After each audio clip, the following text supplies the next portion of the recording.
ETF index mutual funds నేర్చుకుని stock మార్కెట్లో రాణించాలనుకుంటున్నారా? వెంటనే ఈ నెంబర్కి కాల్ చేయండి. నమస్తే రమ్మగారు. నమస్తే జయ. రమ్మగారు, ఏదైనా ఒక సిరీస్ స్టార్ట్ చేద్దామండి. అడపా చిరంజీవి గారిది వేగు చుక్క. ఓకే. ఆయన 10 కథలు చెప్పాం మనం. అవునవును. ఇది 11ది. ఆయన గాలి బంగ్లా అని ఒక సస్పెన్స్ పుస్తకం పంపించారు నాకు. గాలి బంగ్లా.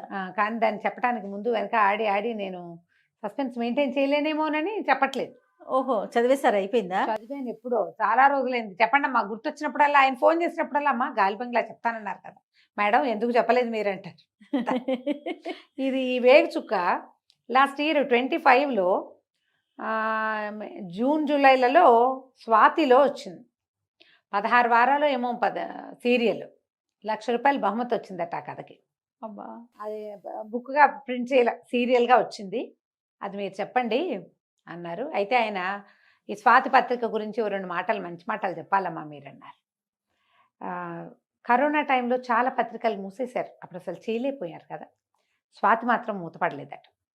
వేమూరు బలరాం గారు దాని ఎడిటర్గా ఉన్నారు కదా, ఆయన చాలా శ్రద్ధగా జాగ్రత్తగా ఈ సాహితీ అభిమానులని, రైటర్లని, మరి రచయితల్ని ప్రోత్సహించడం పత్రికలు అవే కదా. ఇదివరకు ఎన్ని ఉండేవి, ఇప్పుడు ఎక్కువ లేవు కదా. అవునవును. ఇప్పుడు అన్నీ ఆన్లైన్ పత్రికలు వచ్చేసినాయి. కానీ ఇది మాత్రం స్వాతి స్వపరివార పత్రిక మాత్రం చక్కగా నడుస్తూనే ఉంది. ఇంటాక్ట్గా అమౌంట్ కూడా పంపించేస్తారు, చాలా శ్రద్ధగా పంపించేస్తారు. ఏదైనా కథ పంపిస్తే కావాలి అని అడిగి వెంటనే వాళ్ళు ఏదైనా పోటీలు పెడితే ఆ పోటీల్లో బహుమతి చెంది వచ్చిన కథలకి వెంటనే బహుమతి అమౌంట్ వచ్చేస్తుంది. కథ వేయటం కూడా స్టార్ట్ చేసేస్తారు. వారు చాలా సహృదయులని, వారి గురించి 2 మంచి మాటలని మీ మాటల్లో చెప్పండి అమ్మా. ఆయన వల్ల మేము అలాంటి రైటర్లు అందరూ ఇప్పటికీ సంతోషంగా ఉన్నాము. లేకపోతే రాసిన కథలు ఎక్కడ వేసుకోవాలో తెలియని స్థితి ఉండేది. మరి చక్కగా ప్రాంప్ట్గా ఇది కూడా పారితోషికము ఇచ్చేస్తారు, శ్రద్ధగా వేస్తారు. పత్రిక మూయకుండా ఉంచటం వల్లే మేము ఇప్పటికీ రైటర్లను రాయగలుగుతున్నాము అని చెప్పారు. గొప్ప విషయం, చాలా మంచి విషయం కదా. తెలియాలిగా అందరికీ. ఎందుకంటే ఇప్పుడు అసలు ఇదివరకు మన చిన్నప్పుడైతే ఎన్ని వచ్చేవి, ఎన్ని పత్రికలు ఉండేవో. అవును కదా. ఇప్పుడు ఇంచుమించు అన్ని పత్రికలు పోయినాయి. ఎప్పుడు ఎవర్ గ్రీన్ గా కనపడుతుంది స్వాతిని. మధుబాబు గారు రాస్తూనే ఉంటారు అందులో, పెద్దవాళ్ళు చాలా మంది రాస్తూనే ఉంటారు. రకరకాలు వస్తుంటాయి కాలమ్స్. కొన్ని చందమామ కథలు అవి కూడా వేస్తున్నట్టున్నారు ఇప్పుడు. మేము కొంచెం తగ్గిపోయింది. ఇది వరకు నేను రెగ్యులర్గా చదివేదాన్ని. ఈ కొన్ని చదవటం కాదు, మన దగ్గర అప్పుడు రోజు పుస్తకం మార్చడానికి ఒక అబ్బాయి వచ్చేవాడు ఎవ్రీడే. విపుల, చతుర అవి కూడా తెచ్చేవాడు.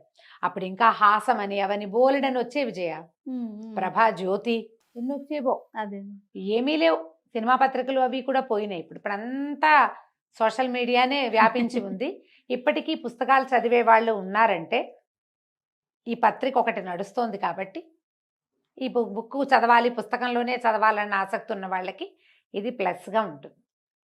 ఇది ఏమిటంటే వేగు చుక్క. కొంచెం మొదటి 1-2 ఎపిసోడ్లలో కొద్దిగా శృంగారపరమైన వ్యవహారంగా కనపడింది కానీ అంత ఏం లేదు. మిగిలిన కథ అంతా బాగా నడుస్తుంది. ఈ కథ బేస్ అదనమాట. అందుకని మొదటి భాగం కొంచెం సుమారుగా ఉన్నట్టు, అంటే నేను పెద్దగా ఆసక్తికరంగా చదవను కానీ అలాంటివి విషయం చెప్పడానికి ఏముంది, మనం చెప్పచ్చు కదా. ఇప్పుడు ఆ మాటకు వస్తే మన ఇవి కూడా కాశీ మజిలీలు అవి కూడా బోల్డన్ని పెళ్ళిళ్ళు, ఆ ఊరెళ్ళి పెళ్ళి, ఈ ఊరెళ్ళి పెళ్ళి, పెళ్లి చేసుకుంటూ ఉండటమే వాళ్ళ పని. అదే కదా. మనకి విక్రమార్క కథలు కూడా అంతే, ఎన్ని పెళ్లిళ్ళు చేసుకుంటారు. విక్రమార్కుడు మరీ ఘోరం గారు అసలు. ఇది కూడా అలాంటి ఘోరమైన కథే, కానీ బాగుంది. ఓకే, చెప్దాం. ఆయన రాసినట్టు 16 భాగాలు. చెప్పడం వేరు, రాయటం వేరుగా కొన్ని భాగాలు వస్తాయి. మహేంద్ర భూపతి అని ఓ రాజుగారు, ఆయన రాజ్యం పేరు ఏదో ఉందిగా నాకు ఇప్పుడు గుర్తు రావట్లేదు. సరే, కాంభోజ రాజ్యం అనుకుందాం, మనం పెడదాం పేరు. ఓకే. సో ఈ కాంభోజ రాజ్యానికి ఈయన మహేంద్ర భూపతి అని రాజు. ఈయన పెద్ద పర్సనాలిటీ, బ్రహ్మాండంగా కనపడడానికి బాగుండేవాడు. కథాకాలానికి ఆయనకు 40 సంవత్సరాలు ఉన్నాయి. ఈయనకి 30 మంది భార్యలు ఉన్నారట. బాగానే కరెక్ట్గా విన్నాము. అయితే ఈ 30 మంది భార్యలు ఈయనకి ఏంటంటే, ఆయనకి ఎవరూ చేయలేని పనిని, ఎవ్వరూ అనుభవించనంత సౌఖ్యం, ఎవ్వరికీ రానంత గొప్ప పేరు కావాలని కోరిక. మామూలుగా రాజుగా కూడా ఆయన చండప్రచండుడే, యుద్ధ విద్యలు అవి గట్టిగా వచ్చు. యుద్ధం అంటూ వస్తే తిరగొట్టేస్తాడు ఎవరినైనా. కానీ ఆయనకి స్త్రీ చాపల్యం ఉంది. ఫెమినైజింగ్ క్యారెక్టర్స్ కొన్ని కనపడుతూ ఉంటాయి మనకి. ఈయనకి ఏంటంటే 30 మంది రాణులకి 30 భవనాలు ఉన్నాయట. ఆయన రోజు సాయంకాలం పూట ఆ భవనాల ముందు నడుస్తూ వెళ్తాడు. ఆయన ఎక్కడ ఆగదలుచుకుంటే అక్కడ ఆగుతాడు. అప్పుడు దుందుబులు మోగుతాయట ఆయన బయలుదేరితే. దుందుబి ఆగిందంటే రాజు ఎక్కడో ఆగినట్టే. ఈ రాణుల పరిస్థితి ఎట్లా ఉంటుందంటే, ఈ 30 మంది ఉన్నారు కదా, వీళ్ళు సాయంకాలం అయ్యేసరికి చక్కగా ఆయన రాజుగారు వస్తాడని అలంకరించుకుని వాకిళ్లలో ఎదురు చూడడం. ఆయన ఎక్కడో చోట ఆగి దుందుబి ఆగిపోగానే ఓహో ఆయన ఎక్కడ మన ఇంటికి రాలేదంటే ఇక రానట్టే వీళ్ళు లోపలికి వెళ్ళిపోవటం. కానీ ఈ రాణులు పంజరాల్లో చిలకలుగా ఉన్నారు. ఆయన మొట్టమొదట 2 పెళ్ళిళ్ళే చేసుకున్నాడు. ఆ చేసుకునేటట్టుగా ఆయనకి 25 ఏళ్ళే. ఈ 2 వివాహాల తర్వాత ఏదో ఒక సందర్భంలో ఆయనకి ఇంకో సౌందర్యవతిని ఎవరినైనా చూసేసరికి ఆయనకి ఆమె కూడా కావాలనిపించింది. అప్పుడు ఆయన ఈ రకమైన స్ట్రాటజీ ఐడియా డెవలప్ చేసుకున్నాడు. ఎక్కువ మంది రాణులు కావాలి మనకి, నెలకు 30 రోజులు రోజుకొక భార్యతో సుఖించాలి. అప్పుడు 30 రోజులకి 30 మంది భార్యలు ఉండాల్సిందేనని 30 మంది అమ్మాయిల్ని పట్టుకున్నాడు. ఇవే కాకుండా మళ్ళీ ఊళ్ళో ఎవరైనా సౌందర్యవతులు వాళ్ళు కనపడ్డారంటే వాళ్ళను కూడా ఆయన ఉపయోగిస్తాడు. ఎప్పుడైతే ఈ ఎంతసేపు స్త్రీలు సాయంకాలం వీళ్ళింటికి వెళ్తారా వాళ్ళ ఇంటికి వెళ్తారా ఈ పిచ్చ జనాలకు అర్థమైందో రాజు మీద నమ్మకం అవి పోతాయి. నువ్వు చెండ ప్రచండుడివో ఇంకోటో చండమార్తాండుడివో అంతే. అది ఉండదు. ఈయన ఈ స్త్రీలోలత్వం బయటపడుతుంది. వాళ్ళ మిగిలిన ఐడియాలజీ అంతా పక్కకి పోయి ఈ 3 భార్యలని 4 భార్యలని 30 మంది భార్యలని ఇవే మాట్లాడతారు. ఆయన తాలూకు మిగిలిన అడ్మినిస్ట్రేషన్ అంతా గంగలో కలిసిపోయినట్టే. ఎప్పుడు కూడా స్త్రీ వ్యసనం వల్ల ఇలాంటివి వస్తాయి. మీ ప్రతిభ ఏం కనపడదు ఇంకా దాని ముందు. ఈ రాజు పని కూడా అంతే అయింది. ప్రజల్లో ఆయన పట్ల ఒక రకమైన అసహనము అది డెవలప్ అయింది. ఈ సందట్లో ఇక్కడ ఏం జరిగింది, ఈయనకి ఇప్పుడు 40 వచ్చినాయి. ఆ పెళ్లి చేసుకునే మొదటి పెళ్లికి 25 ఏళ్ళకి చేసుకున్నాడు. క్రమంగా 2 3 భావం అయింది. ఒక 6 పెళ్లిళ్ళ తర్వాత ఆయనకు అర్థమైంది తనకి సంతానం కలగదు అని. సంతానం లేదు, 30 మంది ఆడవాళ్ళు ఉండి పిల్లలు లేరు. అయినా ఈయన ఏమనుకున్నాడు, ఓహో ఇంకేముంది సంతానం కలిగేది ఏం లేదు, ఎంతమందితో స్త్రీలతో కావాలంటే అంతమందితో సుఖించవచ్చు. అలాగని దాన్ని 30కి పెంచాడు. ఈయనకి 40 ఉన్నాయి కానీ ఆఖరి భార్యలు 16, 18, 22, 20 ఏళ్ల వాళ్ళే ఉంటారు. మరి చిన్నపిల్లలనేగా చేసుకుంటారు. 40 ఏళ్ల రాజుగారు 38 ఏళ్ల పెళ్లి కూతురు ఇప్పుడు మనం వెతుక్కున్నట్టుగా 2 years గ్యాప్తో చేసుకోరుగా. చిన్నపిల్లలే బాగుంటారు. అంత పెద్ద అయ్యేదాకా పెళ్ళిళ్ళు కాకుండా ఉండేవాళ్ళు కాదు, ఆ కాలము కాదు. ఈయన ఆఖరి భార్యలు ఇంకా ఇంకా చిన్న చిన్న పిల్లలు. ఈ చిన్న పిల్లలు ఒక్కొక్క ఈ రాజు ఏంటి రోజు ఒకటి లైన్గా రాడు, అలా నడుస్తూ ఆయనకి ఏ ఊహ వస్తే ఆ ఊహ ఆ ఇంట్లోకి వెళ్తాడు. ఒక్కోసారి ఒక రాణి దగ్గరికి 3 సార్లు 4 సార్లు వెళ్ళింది కూడా, రోజు అక్కడికే వెళ్ళింది కూడా కనపడుతుంది. ఈ మిగిలిన వాళ్ళందరూ భర్త కోసం వేచి ఉండటం, ఆయన రాకపోవటం. ఎంతకాలం దీన్ని చూస్తారు, తోచద్దు. పైగా కుటుంబాలతో రాకపోక అవి ఉంటే ఏదో ఒక రకంగా ఉండునేమో. ఈ వీళ్ళలో ఒక రకమైన ఇన్ఫిడిలిటీ డెవలప్ అయిపోయింది ఈ రాణులందరిలో. ఎవరు మగవాడిని లోపలికి తీసుకురావాలి అన్న ఆలోచనలు వచ్చేసి అక్రమ సంబంధాల వైపుకి వెళ్ళిపోయారు వాళ్ళు. రోజు వెయిట్ చేయటం, రోజుల తరబడి భర్త రాకపోవటం. ఇలాంటి పరిస్థితి ఉన్నప్పుడు పాతివ్రత్యం కుదరదు, నడవక బయట నుంచి మగవాళ్ళు లోపలికి వస్తుండేవాళ్ళు. వాళ్ళని తేవడానికి వీళ్ళు ఎన్ని రకాల మార్గాలు అవలంబించేవాళ్ళు. ఈ రాజుగారు దుందుబి మోగింది, సాయంకాలం అయ్యింది, ఎవరింట్లోకో ఆయన వెళ్ళిపోయాడు. ఆయన కోసం వేచి ఉన్న రాణి ఎన్ని రోజుల నుంచో చూస్తోంది. ఆవిడకి విసుగు పుట్టిపోయింది. ఈ చెలికత్తెకి చెప్పింది. అప్పుడెప్పుడో ఒకసారి ఒక కుర్రాడు ఇక్కడ పనిచేయడానికి వచ్చాడు కదా, వాడిని తీసుకురమ్మంటే చెలికత్తె చాలా తెలివిగా ఏం చేసింది, కోట దాటి అక్కడి నుంచి ఆ కుర్రాన్ని వెంబడి పెట్టుకొచ్చింది. అది ఎట్లా చేసింది, ఆ అబ్బాయికి ఆడవేషం వేసి తీసుకొచ్చింది. 30 మంది రాణులకి తలుపులు బయట అందరూ ముసలి వాళ్ళు, శతాధిక వృద్ధులు, పెద్ద వయసు ఉన్నవాళ్ళు, చిన్న వయసు ఉన్నవాళ్ళు కాదు, వాళ్ళకు ఉండే సైనికులు. ఆ తాళాలు వేయటాలు అవన్నీ 80 ఏళ్ళు 90 ఏళ్ళు 70 ఏళ్ళు బాగా వృద్ధాప్యంలో ఉన్నవాళ్ళు. వాళ్ళు మరి చిన్నపిల్లలు కదా రాణులు, కాబట్టి వీళ్ళు పెద్దవాళ్ళు. కోట గోడల బయట ఉండేవాళ్ళు చండప్రచండులుగా ఉంటారు. వాళ్ళకి లోపలికి వెళ్ళే అవకాశం లేదు. లోపలికి వెళ్ళే వాళ్ళంతా ముసలి వాళ్ళే. చెలికత్తెలు ఈ ముసలి పరిచారకుల మీదే నడిచేది కథ అంతా.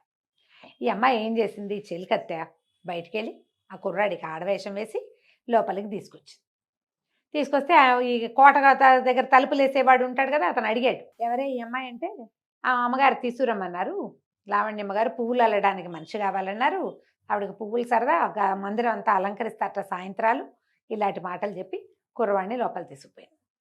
వాడు ఆడవేషంలో ఉన్నాడు.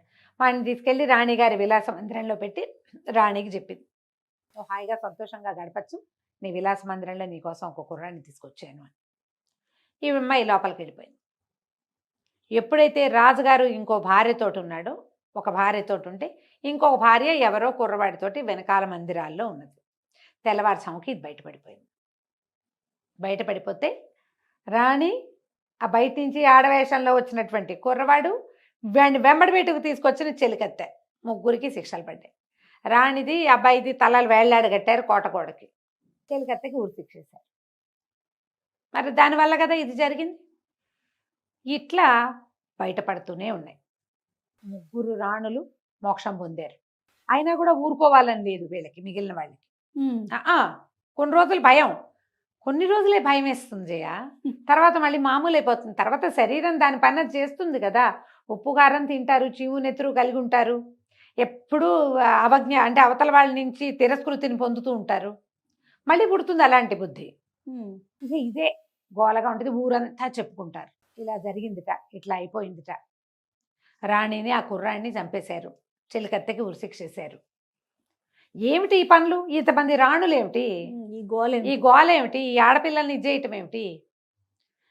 వాళ్ళు ఎవరి ఇంటికో ఎవరు ఒక పెదరాయుడు గారి కుమార్తెను చూసి ఆ అమ్మాయి వాళ్ళు ఒప్పుకోకపోతే ఆ పిల్లని చంపించేసి భయపెట్టి నానా గందరగోళము చేసి పెళ్ళిళ్ళు చేసి ఆ అమ్మాయిని చెప్తే కానీ కుదరని స్థితి కల్పించి, పోనీ నువ్వు వాళ్ళతోటి ఉండగలవా అంటే మనిషివి కదా, నువ్వు మనిషివి కదా. ఒకడే మనిషి ఇంతమందికి ఎట్లా న్యాయం చేస్తాడు? ఇద్దరు లేదా ముగ్గురు. పైగా వాళ్ళకి ఏంటి, కుటుంబాలతోటి వెళ్తే ఇక్కడ జరిగే దుర్మార్గం అంతా అందరికీ తెలుస్తుందని కుటుంబాలతో కలవనివ్వకపోవటం. ఇక బందీఖానా. బందిఖానా, అది జైలు. వీళ్ళకి అలంకరించుకోవడానికి, హాయిగా తినడానికి, తాగడానికి అంతే. వాళ్ళు ఉంటారు, చెలికత్తెలు ఉంటారు, వాకిట్లో ముసలాళ్ళు ఉంటారు. వస్తే రాజు వస్తాడు, రాకపోతే రానట్టే. బాగుంది. ఈ జీవితాలు ఎట్లా బాగుంటాయి? ఏ పంజరంలో ఉన్న చిలకైనా పారిపోవాలనిపిస్తుంది. మనుషులైనా అంతే కదా. ఈ ఊళ్ళో వాళ్ళంతా వింత వింతగా చెప్పుకుంటారు. ఏమిటి ఈ రాజు పద్ధతి ఏమిటి? ఎవడో ఒకడు రావాలి వీడికి బుద్ధి చెప్పేవాడు. ఏముంది, ఎవరో కుర్రాళ్ళు లోపలికి వెళ్తూనే ఉన్నారు, వాడు చచ్చిపోతున్నాడు, ఎవరి కోసం వెళ్ళాడో ఆవిడ చచ్చిపోతుంది, ఎవరిని తీసుకెళ్ళిందో దాన్ని చంపేస్తారు. ఇన్ని చావులు, ఎంతమందిని చంపుతాడు? అసలు ఈ పనే పొరపాటు, ఈ తప్పు, ఇదే తప్పు. పోనీ వంశాభివృద్ధి ఉందంటే అది ఎలాగూ సున్నా. ఈ రాజు ఉండకుండా పోవాలి. ఈ రాజుని ఎట్ట తప్పించుకుంటానరా దేవుడా అనుకునేవాళ్ళు ప్రజలు. ఇప్పుడు రాజుగారి దారిని ఆయన లోపల ఏం మలగుంతాలు పడతాడో ఎవ్వడికి తెలియదు. ప్రజలకు ఏం కావాలమ్మా? వేళకి తిండి తిప్పలు, రాజ్యంలో పంటలు పండటం, మంచి పరిపాలన, నీళ్లు సుపరిపాలన, అంటే నీళ్లు వ్యవస్థ అది బాగుండాలి.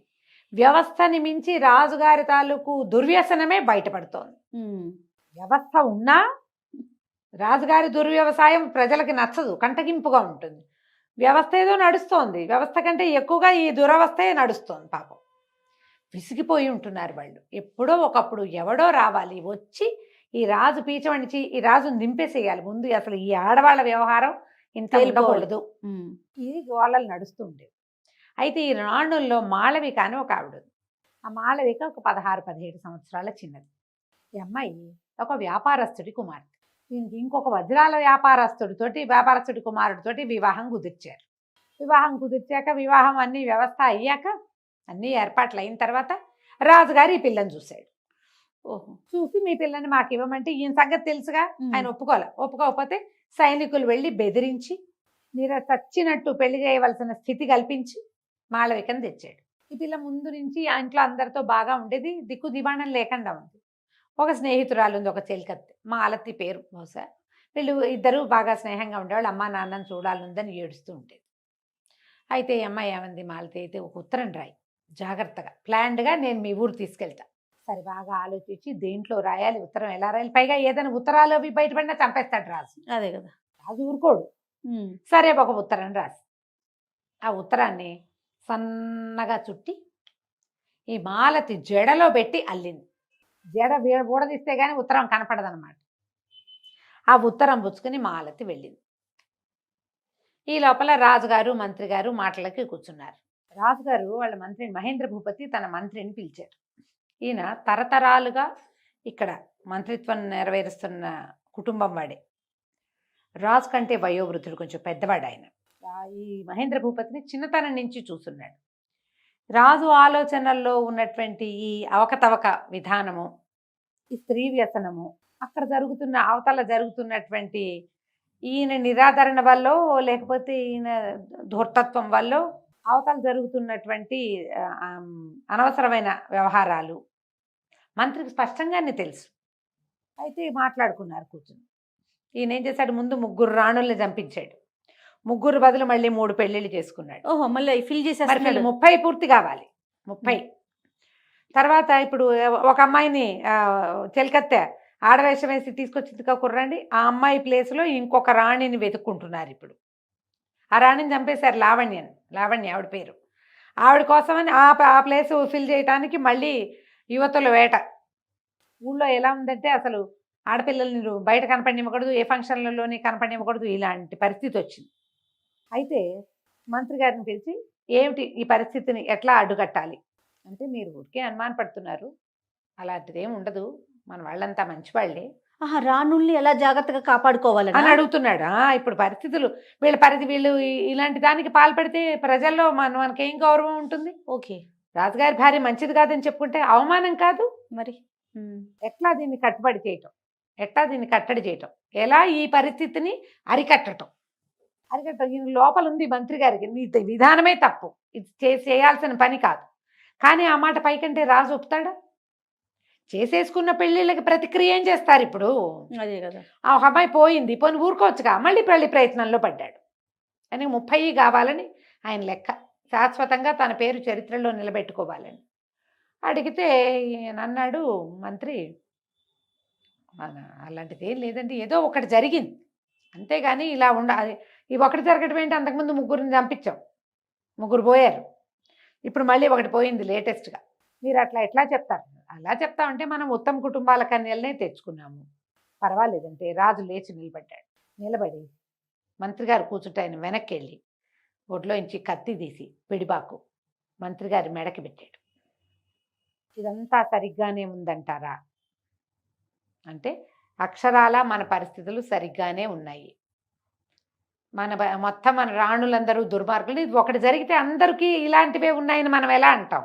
అట్లా అనడానికి వీల్లేదు, అలా ఉండదు అంటే, నేను ఇప్పుడు మిమ్మల్ని పీక ఉత్తరించేస్తానండి. ఉత్తరించండి ప్రభు, ఎందుకంటే అసలు రాచ కొలువంటేనే కత్తి మీద సాము, రాజుగారి దగ్గర ఉండటం అంటేనే కత్తి మీద సాము.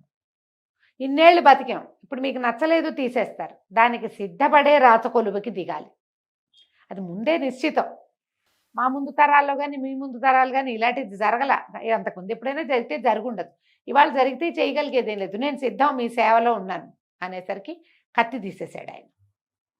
చంపేద్దాం అనుకున్నాడు మంత్రిని. మంత్రి గారి మాటల్లో వెనకాల వినపడుతున్నది ఏమిటి? మన రాణులందరూ మంచివాళ్ళంటే నువ్వే వాళ్ళకి ఆ పరిస్థితిని కల్పిస్తున్నావు అన్నది అండర్ కరెంట్. స్వతహాగా వాళ్ళంతా మంచివాళ్లే అంటే ఏమిటి అర్థం? ఇవాళ వీళ్ళు చెడిపోయారంటే దానికి కారణం నువ్వే, అక్షరాల నువ్వనే. ఆయన అంటల్లా, కత్తి తీసి ఎదురుగుండా నుంచున్నాడు. నేను మిమ్మల్ని చంపేస్తానని మీకు భయం కలగట్లేదు. భయానికి ఏముంది ప్రభు, నేను సిద్ధంగా ఉన్నా అంటే, మన రాణులందరూ మంచివాళ్ళు అంటారని, మంచివాళ్లే, మీరేం చేయొచ్చు? వేగుల్ని ఆల్రెడీ ఈయన ఏం చేశాడు, వేగుల వాళ్ళని పెట్టాడు. తన సొంత ఇంటి మీద, తన సొంత అంతఃపురం మీద వేగుల వాళ్ళు. ఏ నగరుకి, ఏ కోటకి, అదే ఏ భవంతికి ఎవరు వస్తున్నారు, ఎవరు వెళ్తున్నారు, ఎవరెవరు ఏ సమయాల్లో ఏం చేస్తున్నారు, ఏ రాణి యొక్క కార్యకలాపం ఏమిటి అనేది వేగుల వాళ్ళు చూస్తూ ఉంటే ఇక ఆడవాళ్ళకి రక్షణ ఏముంది? వాళ్ళు అదేదో చేస్తారని వీళ్ళు ఈ పని చేస్తుంటే నిరంతరాయంగా వేగులే చూస్తుంటారు మన ఇంట్లో ఆడవాళ్ళని. వేగుల వాళ్ళు ఊళ్ళో కూడా ఏం ప్రచారం జరుగుతుందో తెలియాలి. ఊర్లో నుంచి ఏ కుర్రవాళ్ళు, ఈ బిల్డింగుల్లో పనులు ఉంటాయి, తోటమాలీలు వస్తారు, దులపడానికి, కడగడానికి, పైన పనులు చేయడానికి, ఏ తేనెపట్లో పడితే వాటిని తీయటానికి, ఫలవృక్షాలు ఉంటే వాటిలో కోయడానికి, ఇవి అందరూ ఈ అంతఃపురంలో ఉన్న ఆడపిల్లలు లేదా ముసలి బొగ్గులుగా ఉన్న తాళాలు తీసేవాళ్ళు, పరిచారకులు చేయలేరు కదా. ఆ పనులకి యంగ్స్టర్స్ కావాలి. వాడు ఎవడైనా లోపలికి వస్తే ఏ రాణి కన్ను ఏ కుర్రాడి మీద ఉందో, ఎంత కాపలా, ఈ కష్టమంతా పడాల్సి వస్తుంది. సరే మంత్రి గారు అన్నాడు, అట్లా కాదండి, వేగుల్ని ఎలాగూ పెట్టారు, ఊరంతా అసహ్యంగా చెప్పుకుంటున్నారు, రాణులకి దేవాలయాలకి వెళ్ళే వెసులుబాటైనా ఇవ్వండి. ఇట్లా పంజరంలో బందీలను చేశాడు కదా, వాళ్ళకి ఏ ఫ్రీడము లేదు. దేవాలయానికి వెళ్తే కొంచెం దేవుడు దయము భక్తి వచ్చిందనుకో, ఏదైనా ఇతరత్ర ఐడియాలజీ తగ్గిపోతుంది. దేవాలయంలో ఓ పూజలని, ఓ చదువుకోవటమని, ఓ సహస్రనామాలని, పారాయణలని, భగవత్ వ్యాసంగం ఉంటుంది కదా, ఆ వ్యాసంగం వల్ల ఇతరత్ర ఆలోచనలు కొంచెం తగ్గుముఖం పడతాయి, దేవాలయాలకి వెళ్ళనివ్వండి అంటే దీనివల్ల ఏమైనా పరిస్థితి మెరుగవుతుందంటారా అని అడిగారు. అవకాశం ఉందన్నాడు మంత్రి.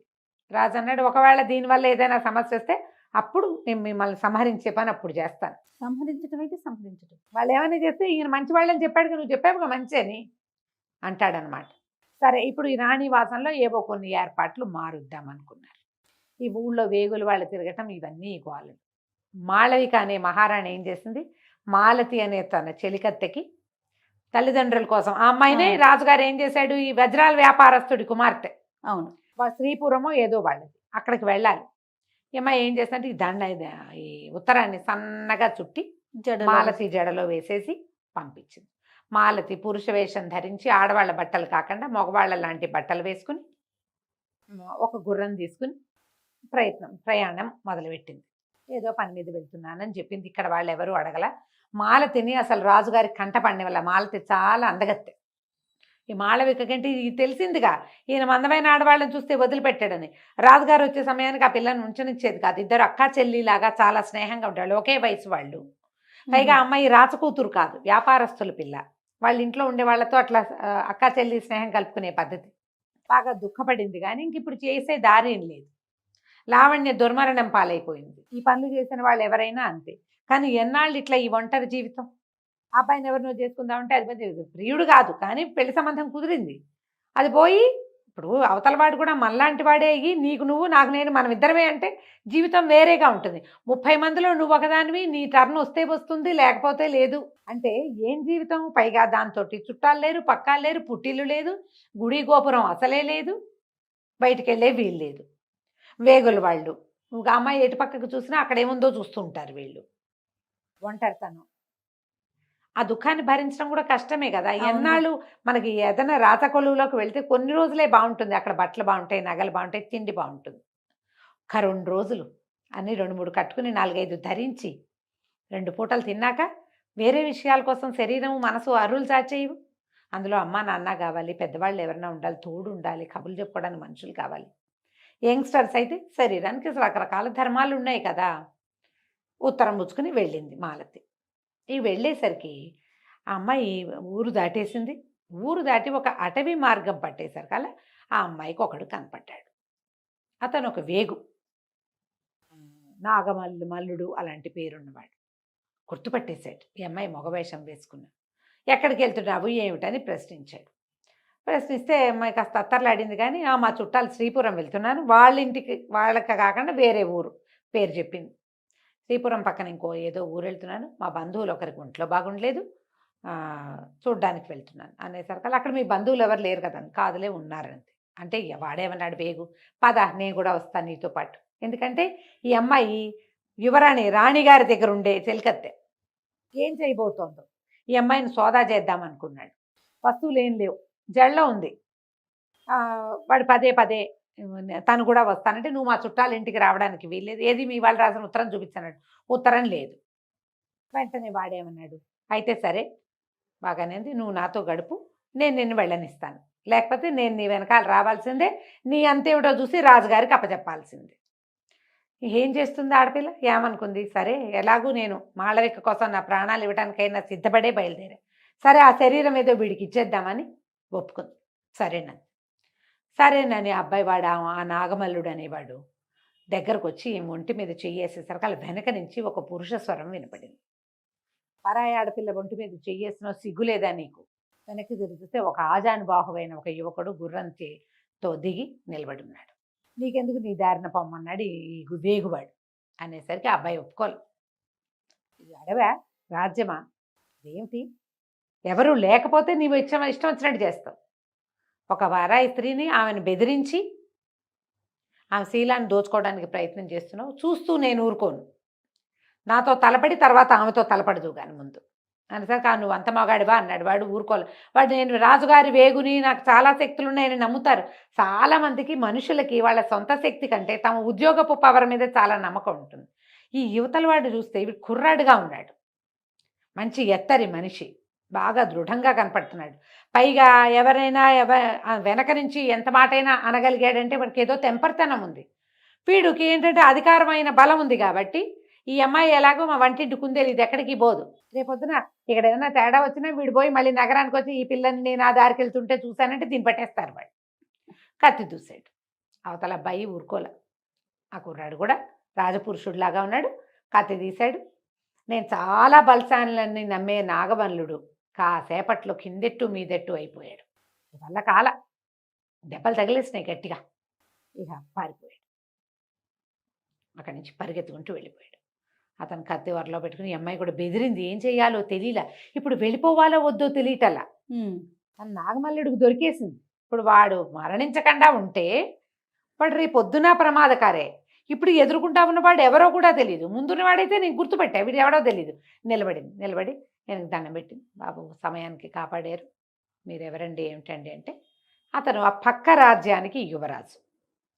పక్క రాజ్యం రాజుగారు, పక్క రాజ్యం మాదన్నాడు. రాజుగారు చాలా గొప్పవారు, ఆయన చాలా అద్భుతమైన వాడు అనేసరికి నేను ఆ రాజుగారి కుమారుణ్ణి, నా పేరు శశికాంతుడు, నేను నా స్నేహితుడు చిత్రవ్రతుడు అనేవాళ్ళు మేమిద్దరం కలిసి అడవిలోకి వచ్చాము. అతను కొంచెం విశ్రాంతి తీసుకుంటుంటే చుట్టుపక్కల ఏమున్నాయో చూడడానికి వస్తుంటే వీడు కనపడ్డాడు నాకు. నువ్వు ఆపదలో ఉన్నావని నేను రక్షించడానికి వచ్చాను, నువ్వెవరు ఏమిటి అని అడిగితే నా పేరు మాలతని, మరి నేను రాణిగారి చెలికత్తెనని చెప్పేసరికల్లా అన్నాడు, మీ రాజ్యంలో ఉన్న విచిత్రమైన పరిస్థితులను వింటూనే ఉన్నాము, ఎవరైనా కాపాడాలి ప్రభు మమ్మల్ని, తప్పకుండా మిమ్మల్ని సేవించే అవకాశం కావాలని కోరుకుంటున్నాను. ఇవాళ నా మాన ప్రాణాలు రక్షించారు మీరు, మీకు ఎన్నో కృతజ్ఞతలని పదే ఆయనకి దండాలు పెట్టి ఒక సత్రం వీళ్ళు ఈ అమ్మాయి ఉండేది అంటే ఎవరినైనా కలుసుకోవటానికి కోసం పెట్టుకున్న ప్లేస్, అక్కడికి ఎట్లా రావాలో అక్కడికి వచ్చినప్పుడు తనకు ఎట్లా కబురు చేయాలో అతనికి వివరంగా చెప్పి ఊర్లో గనక వస్తే మా రాజ్యంలోకి వస్తే నన్ను కలుసుకోండి తప్పకుండా, నేను మీకు ఏది కావాలన్నా చేయించి పెడతాను అని చెప్పి అతనికి చెప్పింది. మంచి పొడగరి చాలా చక్కగా ఉన్నాడు, ముందు సంస్కారిగా కనపడుతున్నాడు. ఈ అమ్మాయి ఏం చేసింది, ఆయన వెళ్ళొస్తానని చెప్పి గుర్రం ఎక్కి తన దారిని తను శ్రీపురానికి వెళ్ళిపోయింది. అక్కడ మాళవిక తల్లిదండ్రుల్ని కలుసుకుని తన జడలో ఉన్న ఉత్తరాన్ని జడ ముడి విడతీసి తనది విప్పుకోలేదు, ఎవరైనా విప్పాలి, అట్లా అల్లబడింది ఆ జడ. విప్పించి అందులో ఉన్న ఉత్తరంలో ఉన్న విషయాలన్నీ వాళ్ళు తెలుసుకున్నారు. ఈ రాజుగారి పద్ధతి, అక్కడ జరుగుతున్న అరాచకము, ఇతర రాణులతో వస్తున్నటువంటి రకరకాల ఇలాంటివి ఇవే పూర్తి వివరంగా ఉన్నాయి. వాళ్ళు పాపం ఇంకేం చేస్తారు, పెళ్ళైపోయింది, ఇక చేయగలిగేది ఏం లేదు. ఎంతో దుఃఖించారు. మేము బాగానే ఉన్నామని చెప్పారు. మళ్ళీ ఒక తండ్రి స్వహస్తాలతో ఒక ఉత్తరం రాసి కూతురు అల్లిన విచిత్రమైన జడలాగానే తల్లి కూడా అల్లి ఆ ఉత్తరం అందులో పెట్టి మాలతిని వెనక్కి పంపించారు. ఈ మాలతి మళ్ళా రాజ్యంలోకి వచ్చేసింది. బండి గుర్రం వేసుకుని వచ్చి ఈ రాణిగారిని కలుసుకున్నాక సరే ఇద్దరు ఒకళ్ళనొకళ్ళు కావలించుకుని కసుకి అమ్మ నాన్నని చూసి వచ్చింది కదా, నువ్వెంతో సహాయం చేసావు, నీ వల్ల మా అమ్మ నాన్నలు నువ్వే వెళ్ళి నువ్వు చూస్తే నేను చూసినట్టే ఉంది నాకు అంటే, సరే వెళ్ళేటప్పుడు చాలా ప్రమాదం ఎదురైందమ్మా, ఇట్లా వాడు ఒకడు అడ్డం పడ్డాడు, వేగులు వాడు, మన పక్క రాజ్యపు యువరాజు శశికాంతుడట ఆయన పేరు, ఆయన రక్షించాడంటే ఆయన తీసుకురాపోయావా అంతే, తీసుకురా వచ్చే వెసులుబాటు లేదు, ఆయన ఏదో దీని మీద వచ్చేట పని మీద అడవిలో ఏదో చూస్తున్నామన్నారు. నేను కానీ ఆయనకి ఎట్లా రావాలో చెప్పాను, వస్తే చూద్దాం అని చెప్పుకున్నారు. ఉత్తరం చూసుకుని సంతోషించింది అమ్మడు. ముందేం జరుగుతుందో చూడాలి. ఈ చిత్రవ్రతుడు అనే స్నేహితుడితో కలిసి వచ్చిన శశికాంతుడు అడవిలో 4 పక్కలా చూసి వాళ్ళ దారిన వాళ్ళు ఇంకో పక్కకి బయలుదేరారు. ఒకవేళ ఈ రాజ్యంలో ప్రజలంతా ఎవడో ఒకడు రావాలి, వీడంతు చూడాలి అనుకుంటున్నారు. ఒక యువరాజు కనిపించాడు విమలకి. ఆమెని వీరమల్లుడు అనే ఒక గూఢచారి నుంచి రక్షించాడు. అతను చిత్రవ్రతుడు, వాళ్ళిద్దరు కదంబ రాజ్యపు రాజకుమారుడు. అవును. అతను వివిధ ఊర్లను చూడడము, చుట్టుపక్కల ఉన్న రాష్ట్రాలు, చుట్టుపక్కల రాజ్యాల్లో ఉన్న సిటీలు, టౌన్లు వాటిని పరిశీలించాలన్న ఉద్దేశంతో బయలుదేరారు అడవిలో స్వేచ్ఛగా తిరగటానికి. అయితే వీళ్ళు ఎప్పుడు ఈ విమలని రక్షించిన తర్వాత విమల వచ్చేసింది, మళ్ళీ మాళవికకి వాళ్ళ అమ్మా నాన్న రాసిన ఉత్తరం ఇచ్చింది, ఈ కథ నడుస్తుంది. ఆ రోజు ఏమైందంటే ఈ శశికాంతుడు చిత్రవ్రతుడు వాళ్ళు అడవిలో నడుస్తుంటే, చిత్రవ్రతుడు అంత ధైర్యస్తుడు కాదు, కొంచెం పిరికివాడు కూడా, కానీ పరమసాహసైన రాజకుమారుడితో పాటు వెళ్తే ఏదో కొంచెం మనకు కూడా వస్తుంది కదా అని ఏదో కత్తి కటారు పెట్టుకున్నాడు, కానీ అంత జోరైన వాడు కాదు. వీళ్ళిద్దరూ నడుస్తున్నారు. దూరంగా వాళ్ళకి ఒక 3 అమ్మాయిలు కనపడ్డారు. కరవా పల్లెటూరు వాళ్ళుగా ఉన్నారు. ఒక అమ్మాయి చాలా అందంగా ఉంది. ఇద్దరు పర్వాలేదు పిల్లలు, వయసులో ఉన్న ఆడపిల్లలు ఇట్లా చేతులు దగ్గర పెట్టుకుని భయపడుతున్నట్టున్నారు. ఇతను గబుక ఏదో అనబోయాడు. ఈ శశికాంతుడు నోరు మూసేశాడు ఆగని. ఎందుకంటే ఈ ముగ్గురు పిల్లలకి ఎదురుగుండా ఒక సింహం నిలబడి ఉంది. అది నిశ్శబ్దంగా చూస్తుంది. వీళ్ళు ఏదైనా మాట్లాడితే అది అటు దూకుతుందో ఇటు దూకుతుందో. ఏమన్నాడు, "నీ చెట్లు అవి ఎక్కడం వచ్చా?" అంటే, "నాకు ఎక్కడం వచ్చు, సింహం ఎదురుకుండా కనపడుతోంది" అనేసరికి, "ఏదో ఒకటి చెయ్యి, ప్రయత్నం చేయమన్నాడు." ఈ చిత్రవ్రతుడు పరిగెత్తుకుంటూ ఉడతలాగా వెళ్ళి చెట్టెక్కేశాడు. సో మగపిల్లాడు పంచగించ ఉండి సులువుగా ఎక్కగలుగుతారు.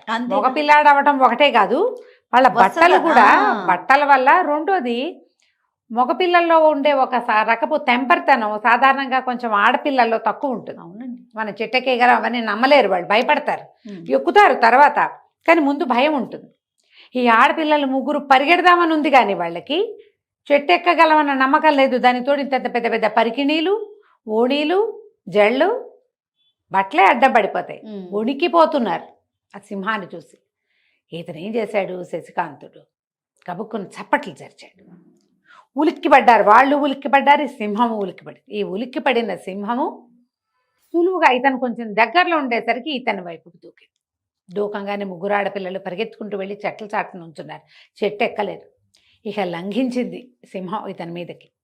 యథాశక్తి చేయగలిగినంత యుద్ధం చేశాడు, కిందకి మీదకి. ఏంది, దాన్ని తప్పించి బెదిరించాలనుకున్నాడు, చంపేయాలన్న ఓ ధోరణి లేదు. కానీ పైకెక్కిన చిత్రవ్రతుడికి ఏమనిపించింది, అతని దగ్గర మంచి పిడిబాకుంది, ఎప్పుడో రాజుగారు వాళ్ళ నాన్నకి ఇచ్చింది, మంత్రి కుమారుడు అతను. అది బొడ్లో పెట్టి తెచ్చుకున్నాడు. ఆ కత్తి పడేస్తే చాలు శశికాంతుడికి. ఆ సమయంలో వాళ్ళు ఏం చేశారు, మంచినీళ్ళు తాగడానికి ఈ నడువులకి కరవాలాలు అవి ఉంటాయా, అవి తీసి పక్కకు పెట్టారు. అతని దగ్గర కత్తి కూడా లేదు. ఓహో. ఇక ఏం చేశాడు, అటు చూసి ఇటు చూసి సింహందే పై చేయిగా కనపడుతోంది. అమ్మో ఏదైనా చేసేస్తుందేమో అని అనిపించింది. కత్తి పడేసేసరికల్లా కరెక్ట్గా సింహం మీదకి దూకపోయింది. మళ్ళీ ఆ కత్తి అంది. ఆ కత్తి పెట్టి సింహం మెడ మీద కొట్టేశాడు. ఇంతది కొట్టేసరికల్లా గట్టి మర్మస్థానంలో తగిలింది సింహం. గాండ్రమంటూ మీద పడింది, కానీ ఆ దెబ్బకి ఇంకా దాడి చేయలేకపోయింది. మెల్లిగా ఒరిగిపోయింది పక్కకి. అలాగా సింహాన్ని తన మీద నుంచి తోసేశాడు. ఆ సింహం మెల్లిగా మిగిలిన మెడ తాపిగా తెగి మరణించింది. ఈ ముగ్గురు అమ్మాయిలు వచ్చారు, సమయానికి రక్షించారు. మీరు రాకపోతే చచ్చిపోయేవాళ్ళ. ముందు భయంతో చచ్చిపోతారు. అవును అవును. సింహం మీద దూకితే అంతది, అది ఏ 300-400 కేజీలో ఉంటుంది. దూకుతుందన్న ఫీలింగ్ తోటే అయిపోతారు కదా. సరే మీరు ఎవరు, ఎక్కడ, ఏమిటి అని కనుక్కున్నాడు. కనుక్కుంటే వీళ్ళు మన ముందు కాంబోజ రాజ్యం ఉంది కదా, మహేంద్ర భూపతిది. ఆయన రాజ్యంలో చివరిగా ఉండి ఈ కదంబ రాజ్యానికి దగ్గరలో ఉన్న బ్రహ్మపురం అనే ఊరు వాళ్ళు తండ్రి ముకుందుడని, ముకుంద స్వామిని ఒక రైతు. ఆ రైతు కుమార్తె పెద్ద అమ్మాయి, ఆ పిల్లల్లో అందంగా ఉన్న అమ్మాయి పేరు రాగమంజరి. మిగిలిన వాళ్ళిద్దరూ ఆ అమ్మాయి యొక్క స్నేహితురాళ్ళు. పేర్లు కూడా చెప్తారు. మేము ముగ్గురము చంద్రగిరిలో ఇప్పుడు గాజులు అవి బాగా దొరుకుతాయి. ఇది గాజులు అమ్మే కాలము. ఎక్కడి నుంచో వచ్చి కొంతమంది ఇప్పుడు పెడతారు. అందుకని అవి కొనుక్కోవటం కోసం మేము ముగ్గురం బయలుదేరాము. గాజుల కోసం బయలుదేరాము. మరి వేరే ఊరు వెళ్ళాలి, దానికోసం ముగ్గురు ఉన్నారుగా. పట్టపగలు ఏమవుతుంది, ఎవరో ఒకళ్ళు నడుస్తూ ఉంటారనుకున్నారు. ఒక్కొక్క టైం ఏంటంటే, ఏ భోజనాల వేళకు అందరూ ఆగిపోతే వీళ్ళు నడిచారనుకో, వీళ్ళే ఉంటారు అడవిలో. అవును. పూర్వం ఏం చేసేవాళ్ళు, భోజనానికి ప్రత్యేకమైన సమయము, ప్రత్యేకమైన స్థలాలు ఉండేవి. అక్కడ అందరూ తింటే అందరూ ఓసారే బయలుదేరేవాళ్ళు. చిన్న చిన్న గుంపులుగా ఒక 10 అడుగులు 20 అడుగుల గ్యాప్తో నడిచిపోయేవాళ్ళు. ఆడపిల్లలు వచ్చేటప్పుడు సులువుగా వచ్చేసారు. ఇది వెళ్ళే దారి పట్టారు. ఈ వెళ్ళే దారిలో ఏమైంది, అందరూ పాఠశాలలు అందరూ ఎక్కడికక్కడ చెట్ల కింద ఆగారు. వీళ్ళు చీకటి పడకుండా వెళ్ళిపోదామని ఒక రవ అంగ ముందుకేసేసరికి సింహానికి దొరికేశారు. సరే మీరెవరు ఏమిటి ఇంకా చెప్పల వీళ్ళు తమ సంగతి. వాళ్ళు కొనుక్కున్న సామాన్లన్నీ ఒక మూటలో ఉన్నాయి. గభాలను పరిగెత్తుకుంటూ వెళ్ళి ఆ సింహం కంగారులు ఎక్కడో బారేశారు. దాన్ని తెచ్చుకున్నారు. ఈ జడలో పెట్టుకునే రకరకాల వస్తువులు, గాజులు అవన్నీ కొనుక్కున్నారు ముగ్గురు. ఆ మూట పుచ్చుకున్నారు. చూస్తే ఈ మన శశికాంతుడికి దెబ్బలు తగిలినాయి గట్టిగానే. సింహంది మొహం మీద ఒక చోట గీరిపోయింది, మెడ మీద, చేతుల మీద, చొక్కా అక్కడక్కడ నెత్తురు మరకలు, డాగులు కనపడుతుంది. ఈ అమ్మాయిలు కంగారు పడ్డారు. అయ్యో దెబ్బలు తగిలినాయి అంటే పర్వాలేదన్నాడు. కానీ అట్లా కాదు, ఏదో ఒకటి చెయ్యకపోతే ఈ సింహము ఇంతకుముందు దేన్ని చంపిందో, దాని గోళ్లల్లో వాటి తాలూకు ఏమైనా ఉండిపోతే అవన్నీ ఇబ్బంది అవుతాయి, అవును. మంచిది కాదు. కాబట్టి మా ఊరు రండి అని పిలిచారు. సరే, ఇద్దరు తమ గుర్రాలని లాక్కుంటూ బయలుదేరారు. ఈ వెళ్తూ ఉండగా ఊరికే ఒక మాట వరుసకి మీ రాజ్యము రాజుగారు గురించి వచ్చేసరికి రాజులు ఎంత దుర్మార్గులుగా ఉంటారో, రాజులంటే ఎంత అయిష్టమో ఆ అమ్మాయి లిస్టల్లే చెప్పింది. ఆ రాగమంజరి పరమ దుర్మార్గుడు మా రాజు. దాంతో మా ఊళ్ళో ఆడపిల్లలు ఎవ్వరూ బయటికి రారు. ఇప్పుడు ఎవరు సైనికులు రాని కాలం కాబట్టి మేము వచ్చాం. సైనికులు వచ్చే తిరిగే కాలం అయితే అసలు మేము రానే రాము, బయటికి రానివ్వరు మమ్మల్ని. మా స్వతంత్రాన్ని పాడు చేశాడు రాజు. ఆయన మంచివాడు కాదు. దాంతోపాటు వీళ్ళు పన్నులు వసూలు చేయటాలు అవన్నీ చాలా కఠినంగా ఉన్నాయి. ఆయనకి 30 మంది పెళ్ళాలు, 30 భవనాలు, 30 మందికి తలా ఒక 30 మంది సైనికులు, చెలికత్తెలు, వాళ్ళకి తిండి తిప్పలు, వీళ్ళకి నెలసరి సరుకులు. మరి ఆ డబ్బంతా ఎక్కడి నుంచి వస్తుంది? ప్రజల నుంచి. మరి ఇక్కడి నుంచే రావాలి. అదే. దాంతో అతను డబ్బులు నిరంకుశంగా వసూలు చేయటం, పన్నులు, ఏదైనా యుద్ధం అనగానే ప్రతివాడు రావాల్సి రావటం, అవన్నీ ఏదో వెగటుగా అయిష్టంగా ఇబ్బందిగా. మాట్లాడింది, ఇబ్బందిగా ఉంది. దాంతో నేను రాజకుమారుడిని అని చెప్పలే ఇతను. ఓహో. రాజులంటే అయిష్టం, ఈ పిల్లని చూస్తే ముచ్చటగా ఉంది, అందుకని కామ్గా ఊరుకున్నాడు. ఇంటి దాకా వెళ్ళారు. వెళ్తే అమ్మాయి గబగబా లోపలికి వెళ్ళి వాళ్ళ నాన్న ముకుంద స్వామి అని ఆయన పెద్ద భూస్వామి.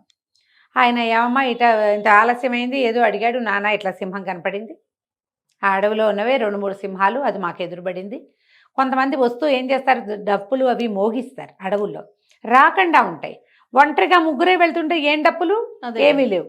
దాంతో ఆయన కంగారు పడ్డాడు. వైద్యుడిని పిలిపించాడు. ఈ అబ్బాయికి కొంచెం వైద్యం చేయించారు. ఎవరినైనా ఏ ఊరినైనా అని అడిగారు.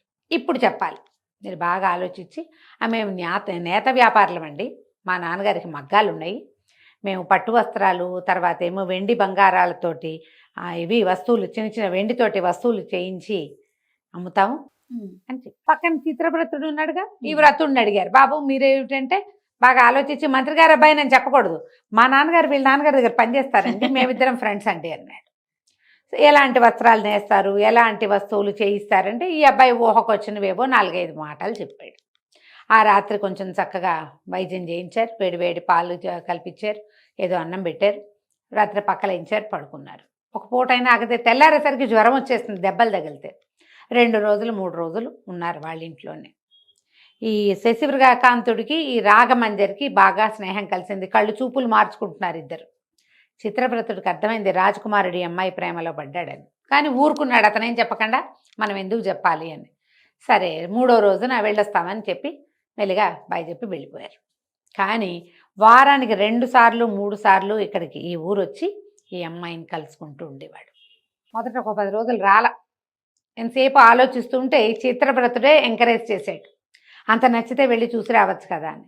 చూసి రావాలంటే మనదేం వ్యాపారం, నేత వ్యాపారం అని చెప్పేమా.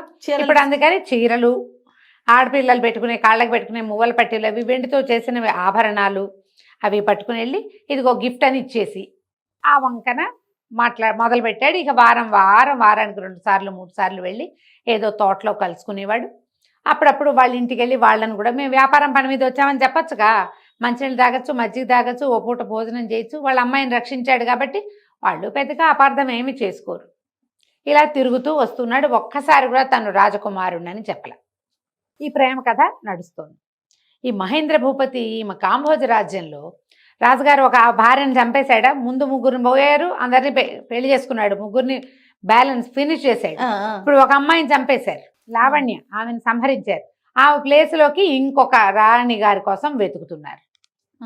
వీళ్ళు ఏమనుకున్నారంటే రాజు ఇంకో ప్రయత్నం చేస్తున్నాడు. పెళ్లి ప్రయత్నంలో ముమ్మరంగా ఉన్నాడు మొదట, తర్వాత ఎవరితోనో చేసుకుంటాడు ఓ పిల్లని.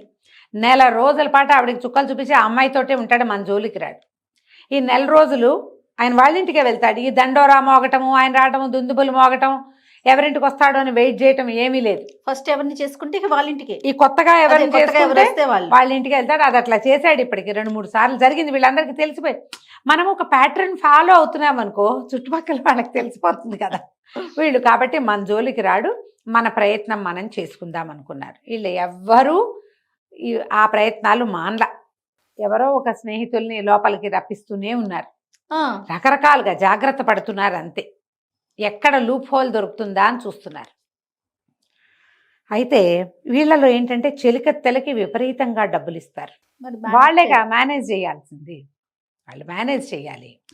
అయితే ఏమైందట, రాజుగారు పెళ్లి సంబంధాల కోసం ఊరి మీద పడ్డారు. గూఢచారులంతా ఊరి మీద పడితే ఊళ్ళో జనం కూడా ఎప్పుడైతే ఈయన ఇంక మళ్ళీ పెళ్లి కూతురుని చూస్తున్నాడు, వాళ్ళకి తెలిసిపోయింది లావణ్యని సమ్మరిచ్చాడంటే 30వ అంక పూరించడానికి రోడ్డును పడతాడు రాజు అని, ఊళ్ళో పడతాడు అని. ప్రతి వాళ్ళు మాకు పిల్ల ఉందని చెప్పదని చుట్టుపక్కల ఇళ్ళని కూడా మేనేజ్ చేసేసుకున్నారు. చుట్టుపక్కల వాళ్ళని కూడా చెప్పనివ్వలేదు. ఇక అందమైన ఆడపిల్లలు ఎవరింట్లో ఉన్నారు అని అన్ని ఊళ్ళు, పైగా ప్రతి ఊళ్ళోనూ పత్తేదారులు ఉన్నారు. ఒక వ్యాపారస్తుడి కూతుర్ని చూశారు, కుందనవల్లి అమ్మాయి పేరు. నిజంగానే అది కుందన బొమ్మ ఆ పాప. అయితే రాజు తండ్రేమో ఒప్పుకోలేదు, బంధువులేమో తిరగబడ్డారు. ఇమ్మని మేమేమో అసలు రాజు మాకు వర్ణసంకరం అవుతుంది, మేమేమో వ్యాపారస్తులం, నువ్వేమో రాజువి, నీకు ఇవ్వడానికి మాకు కుదరదన్నారు. వర్ణసంకరం ఎక్కడవుతుంది, రాజుకు అసలు సంతానమే కలగదు, అదేగా పాయింట్ ఇక్కడ. అయితే ఈయన సైనికులను తీసుకుని వాళ్ళ మీద పడ్డాడు. యథాశక్తి యుద్ధం చేశారు.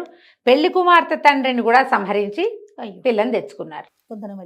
కుందనవల్లిని తెచ్చారు, బ్రహ్మాండంగా పెళ్లి చేసుకున్నారు.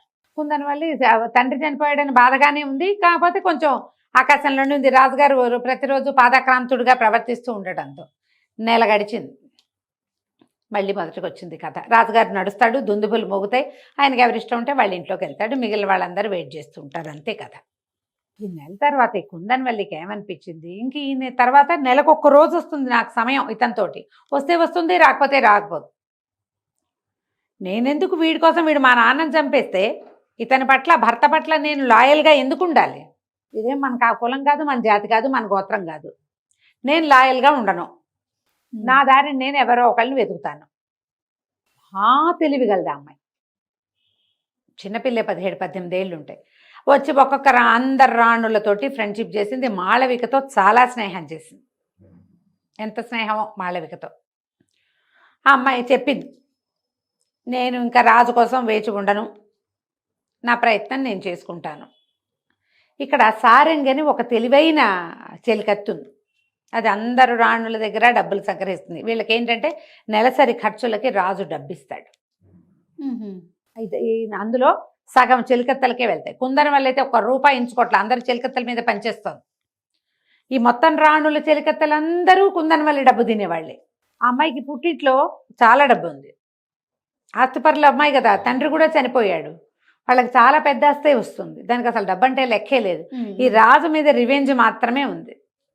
భర్తల మీద రివెంజ్ తీర్చుకోవాలంటే ప్రధానమైన పద్ధతి ఏంటి, ఆడవాళ్ళు అవలంబించేది ఇంకొక మగవాడిని వెతకటం. ఈ అమ్మాయి ఆ పని మీద ఉంది. ఈ కుందనవల్లి ఎలాంటి ప్లాన్ చేసిందంటే, ఆ అమ్మాయి దగ్గరికి రోజు ఎవరో ఒకళ్ళు వస్తున్నారన్న వార్తలు తెలుస్తున్నాయి మిగిలిన రాణులకి. ఎలా చేస్తోంది, ప్రాణభయం లేదే దీనికి. ఈ రాణుల వెనకాల, వాళ్ళు ఉన్న బిల్డింగులకి వెనకాలన్న ప్రహరీలో ఒక పగులుంది. ఈ అమ్మాయి ఒక్కొక్క చెలికత్త చేత ఒక్కొక్క ఇటుక చొప్పును తీయించి ఒక మనిషి దూరేంత సందు చేయించింది అక్కడ. దానికి యువతల ఉన్న చెట్లని, కుండీలని, మామూలు చెట్లు కాకుండా కొన్ని కుండీలు పెట్టించింది. పైన పహరా తిరిగే వాళ్ళకు కూడా కుండీలు మొక్కలు కనపడతాయి, కానీ దాని కింద నుంచున్నవాడు కనపడ్డాడు. సరిగ్గా ఈ జైళ్లలో లైట్లు తిరుగుతుంటే, లైట్ వెనకాలే నడుస్తుంటే కనపడం కదా, అట్లా పహరా తిరిగే సమయాన్ని పరిహరించి జాగ్రత్తగా రావడం ప్లాన్ చేసుకున్నారు. ప్రతిరోజు ఎవరో ఒకళ్ళు వస్తూనే ఉన్నారు లోపలికి. మిగిలిన రాణులకి మంటగా ఉంది, ఇది హాయిగా ఎంజాయ్ చేసేస్తోంది అనిపించేస్తోంది. అది తప్పే, చేయకూడని పని, ఏమనాలంటే కాలు జారటం అనే అనాలి దాన్ని. కానీ రాజు మీద పగ సాధించేది ఎట్లా? వాళ్ళెవరూ సంతోషంగా పెళ్లి చేసుకోవాలి ఆయన్ని, దాని మీద పగ సాధించాలంతే. ఈ అమ్మాయి కోసం ప్రతిరోజు ఎవరో ఒకళ్ళు వచ్చేవాళ్ళు. ఏ రాణితో అయినా మాట్లాడితే నీకు కావాలా అని కూడా అడిగేది, కావాలంటే నీకు దగ్గర పంపిస్తా, అంత గట్టిదన్నమాట. అయితే ఈ మంత్రి గారు ఏం చేశారు, ఈ రాణులు ఇలా దుశ్చర్యకు పాల్పడకుండా ఉండాలంటే వీళ్ళని దేవాలయానికి పంపించు చెప్పాడు. అక్కడికి పంపిస్తూ ఉంటే కాస్త రోజు వెళ్తూ ఉంటారు, రోజు కాదు వారం 2 సార్లు 3 సార్లు వెళ్తే అప్పుడు వాళ్ళకి ఏమవుతుంది, కొంచెం దైవము కృష్ణారామ అని దుశ్చర్యలకు పాల్పడకుండా ఉంటారు. అది వీళ్ళకి ఇంకో తెలివి వచ్చింది. ఆ దేవాలయం వెనకాల పెద్ద తోట ఉంది. రాణులందరూ గుళ్ళోకి వెళ్తే ఇంకా ఎవ్వరూ రాకూడదు గుళ్ళోకి. ఈ చెలికత్తెలు ఆ తోట వెనకాల భాగం నుంచి మగవాళ్ళని ప్రవేశపెట్టడం మొదలుపెట్టారు. ఇది చేయదలుచుకుంటే ఇక ఆడవాళ్ళని మించింది లేదు ఆ విషయంలో. అయితే ఏమైందంటే ఈ వీరవల్లుడు ఉన్నాడు కదా, విమలకి చాలా భయంగా ఉంది. విమలలో నళినో తన పేరు, మొదట చెలికత్తే ఫస్ట్ దెబ్బతింది కదా. ఆ అమ్మాయికి ఏముంది అనిపించిందంటే వాడు వచ్చి రాజుకి తన మీద చెప్తాడేమోనని చూసింది కొద్ది రోజులు. వాడు ఎందుకు రాలేదో ఈ అమ్మాయికి అర్థం కాల. వాడు సమయం కోసం వేచి ఉన్నాడు. రాణుల చెలికత్తెల్ని వాళ్ళని అటకాయిస్తే కుదరదు, వాళ్ళ దారికి వెళ్ళకూడదు. ఇలా చేశారని చూపించాలి రాజుకి, ప్రూఫ్ ఉండాలి. అంతకంటే లేవు. అమ్మాయి బయటికి వెళ్ళిందనడానికి ప్రూఫే లేదు ఇక్కడ. నేను చూశానని చెప్తే ఇక్కడ కూడా ఒక ప్రూఫ్ ఉండాలిగా, నేను అక్కడ చూశాను నువ్వు ఎవరిని చూసావో అంటారు. అంతేగా. వాడు సమయం కోసం వేచి ఉండి ఎప్పుడైతే ఈ రాణులందరూ ఇక్కడికి వస్తున్నారో ఆ సమయాన్ని పెట్టుకున్నాడు. అయితే ఈ చెలికత్తెల్లో సారంగి అని ఒకటి ఉంది కదా, ఈ సారంగికి మాళవిక వీళ్ళంతా డబ్బులు ఇచ్చారు, మేము దేవాలయానికి వెళ్తాం, మా కోసం ఒక్కొక్కళ్ళ కోసం ఒక్కొక్క మనిషిని పట్టుకురమని. ఎవరు ఏం చేశారు, ఈ మాళవిక కోసం ఒక కుర్రాన్ని పట్టుకుంది. అమ్మ ఏది బజార్ల వెంట తిరుగుతూ ఆడపిల్లల వైపు చూస్తున్న కుర్రాళ్ళని పట్టుకుని వాటితో మాట్లాడి నీకు మంచి అద్భుతమైన సౌందర్య రాశిని పరిచయం చేస్తానని పిలిచి వాడికి విషయం చెప్పింది. రాణిగారు అనగానే వాడు హడిలిపోయాడు. అమ్మ బాబాయ్ని, ఏం భయం లేదు నీకు, చాలా సేఫ్గా అవుతుంది, ఒక్కసారి నువ్వు వచ్చి ఆమెతో స్నేహం చేస్తే నువ్వు ఎప్పుడు కావాలంటే అప్పుడు నేను ఆమె దగ్గరికి నేను తీసుకెళ్తా అంటే ఒప్పుకున్నాడు కుర్రాడు. ఒప్పుకుంటే ఆ అబ్బాయిని ఏం చేసింది సారంగి కరెక్ట్గా తోటకి తీసుకొచ్చింది. వీళ్ళు దేవాలయానికి వెళ్ళారు. దేవాలయంలో పూజలు మంత్రి గారి ఉద్దేశం ఏంటి, పూజ గీజ చేస్తే వాళ్ళకి బుద్ధి వస్తుంది అనుకున్నాడు. కాదు, పూజ తర్వాతే వీళ్ళు ఈ ఆలోచన చేశారు. మరి వాళ్ళకి అక్కడ జైలు వాళ్ళు ఉన్నది, దొరికిందే అవకాశం. ఎప్పుడైతే వీళ్ళు ఈ దాంట్లోకి తోటలోకి వెళ్ళారో ఆ కుర్రాన్ని ప్రవేశపెట్టారు. ఆ అబ్బాయితో ఉండగానే ఈ వీరవల్లుడు ఉన్నాడు కదా, వీరమల్లుడు మొట్టమొదట ఈ అమ్మాయిని అటకాయించిన గూఢచారి వాడు పట్టేసుకున్నాడు, సారంగిని పట్టుకున్నాడు. పదా నీ సంగతి చూస్తాననే సరికలు ఈవిడేమంది, సారంగి ఏమంది, అసలు నువ్వు ఎట్లా వచ్చావు, ఇక్కడ రాణులందరూ ఉంటే నువ్వు రాకూడదు, అసలు కేవలం వాళ్ళ సైనికులు అందరు ముసలి వాళ్ళు ఉన్నారు, గుంపు వాళ్లే ఉండాలి, అసలు కుర్రాళ్ళు రావడానికి వీలు లేదు, పైగా నువ్వు గూఢచారివి, నువ్వు ఎందుకు వచ్చావంటే మీ సంగతి రాజు దగ్గర చూపిస్తానంటాడు వాడు. సారంగి ఊరుకోలే, కత్తి తీసి నీకు డబ్బు ఇస్తాను, డబ్బులు పుచ్చుకుని వెళ్ళిపో, లేదా యుద్ధం చేయి. వీడేమన్నాడు, నేను డబ్బు తీసుకోను, యుద్ధము చేయను, రాజుకే చెప్తా. రాజుకే చెప్తా. రాజుకి చెప్పకూడదంటే ముందు రాణి కావాలి, తర్వాత నువ్వు కావాలి, ఒప్పుకోమన్నాడు. ఆ అమ్మాయి ఒప్పుకోలేదు. గూఢచారులతోటి కుదరదు, ఇలా బెదిరింపులకు పాల్పడితే అసలు కుదరదు, నీకు సులువుగా లోపలికి వచ్చేందుకు మార్గం ఉన్నవాడని మేము ఒప్పుకోము, వాడెవడో మాకు తెలియకుండా ఉండాలి, అదే మాకు కుదిరే వ్యవహారం, కాబట్టి కత్తి తీయమంటే ఇద్దరు కలిసి ఏడాపెడా యుద్ధం చేశారు. సారంగి చాలా, ఆ వీరమల్లుడు చాలా గట్టివాడు, సరిపోలేదు, ఇంచుమించు ఆమెను కిందకి పడదోసేసి మెడ మీద కత్తి పెట్టేశాడు. ఇంతలో వెనక నుంచి ఒక పీడిబాకు వచ్చి వీరమల్లుడి వీపులో దిగింది, గట్టిగా తగిలింది. వెనక నుంచి గట్టిగా విసిరేరు ఎవరు, అది వీపులో దిగేసరికల్లా ఏముంది, వీపులో నుంచి వస్తే హార్ట్గా కదా తగిలేదు. పెద్ద కేక పెట్టి విరుచుకు పడిపోయాడు. అడిలిపోయారు మాళవిక సారంగి. మహారాణి మాళవిక, చెలికత్తె సారంగి.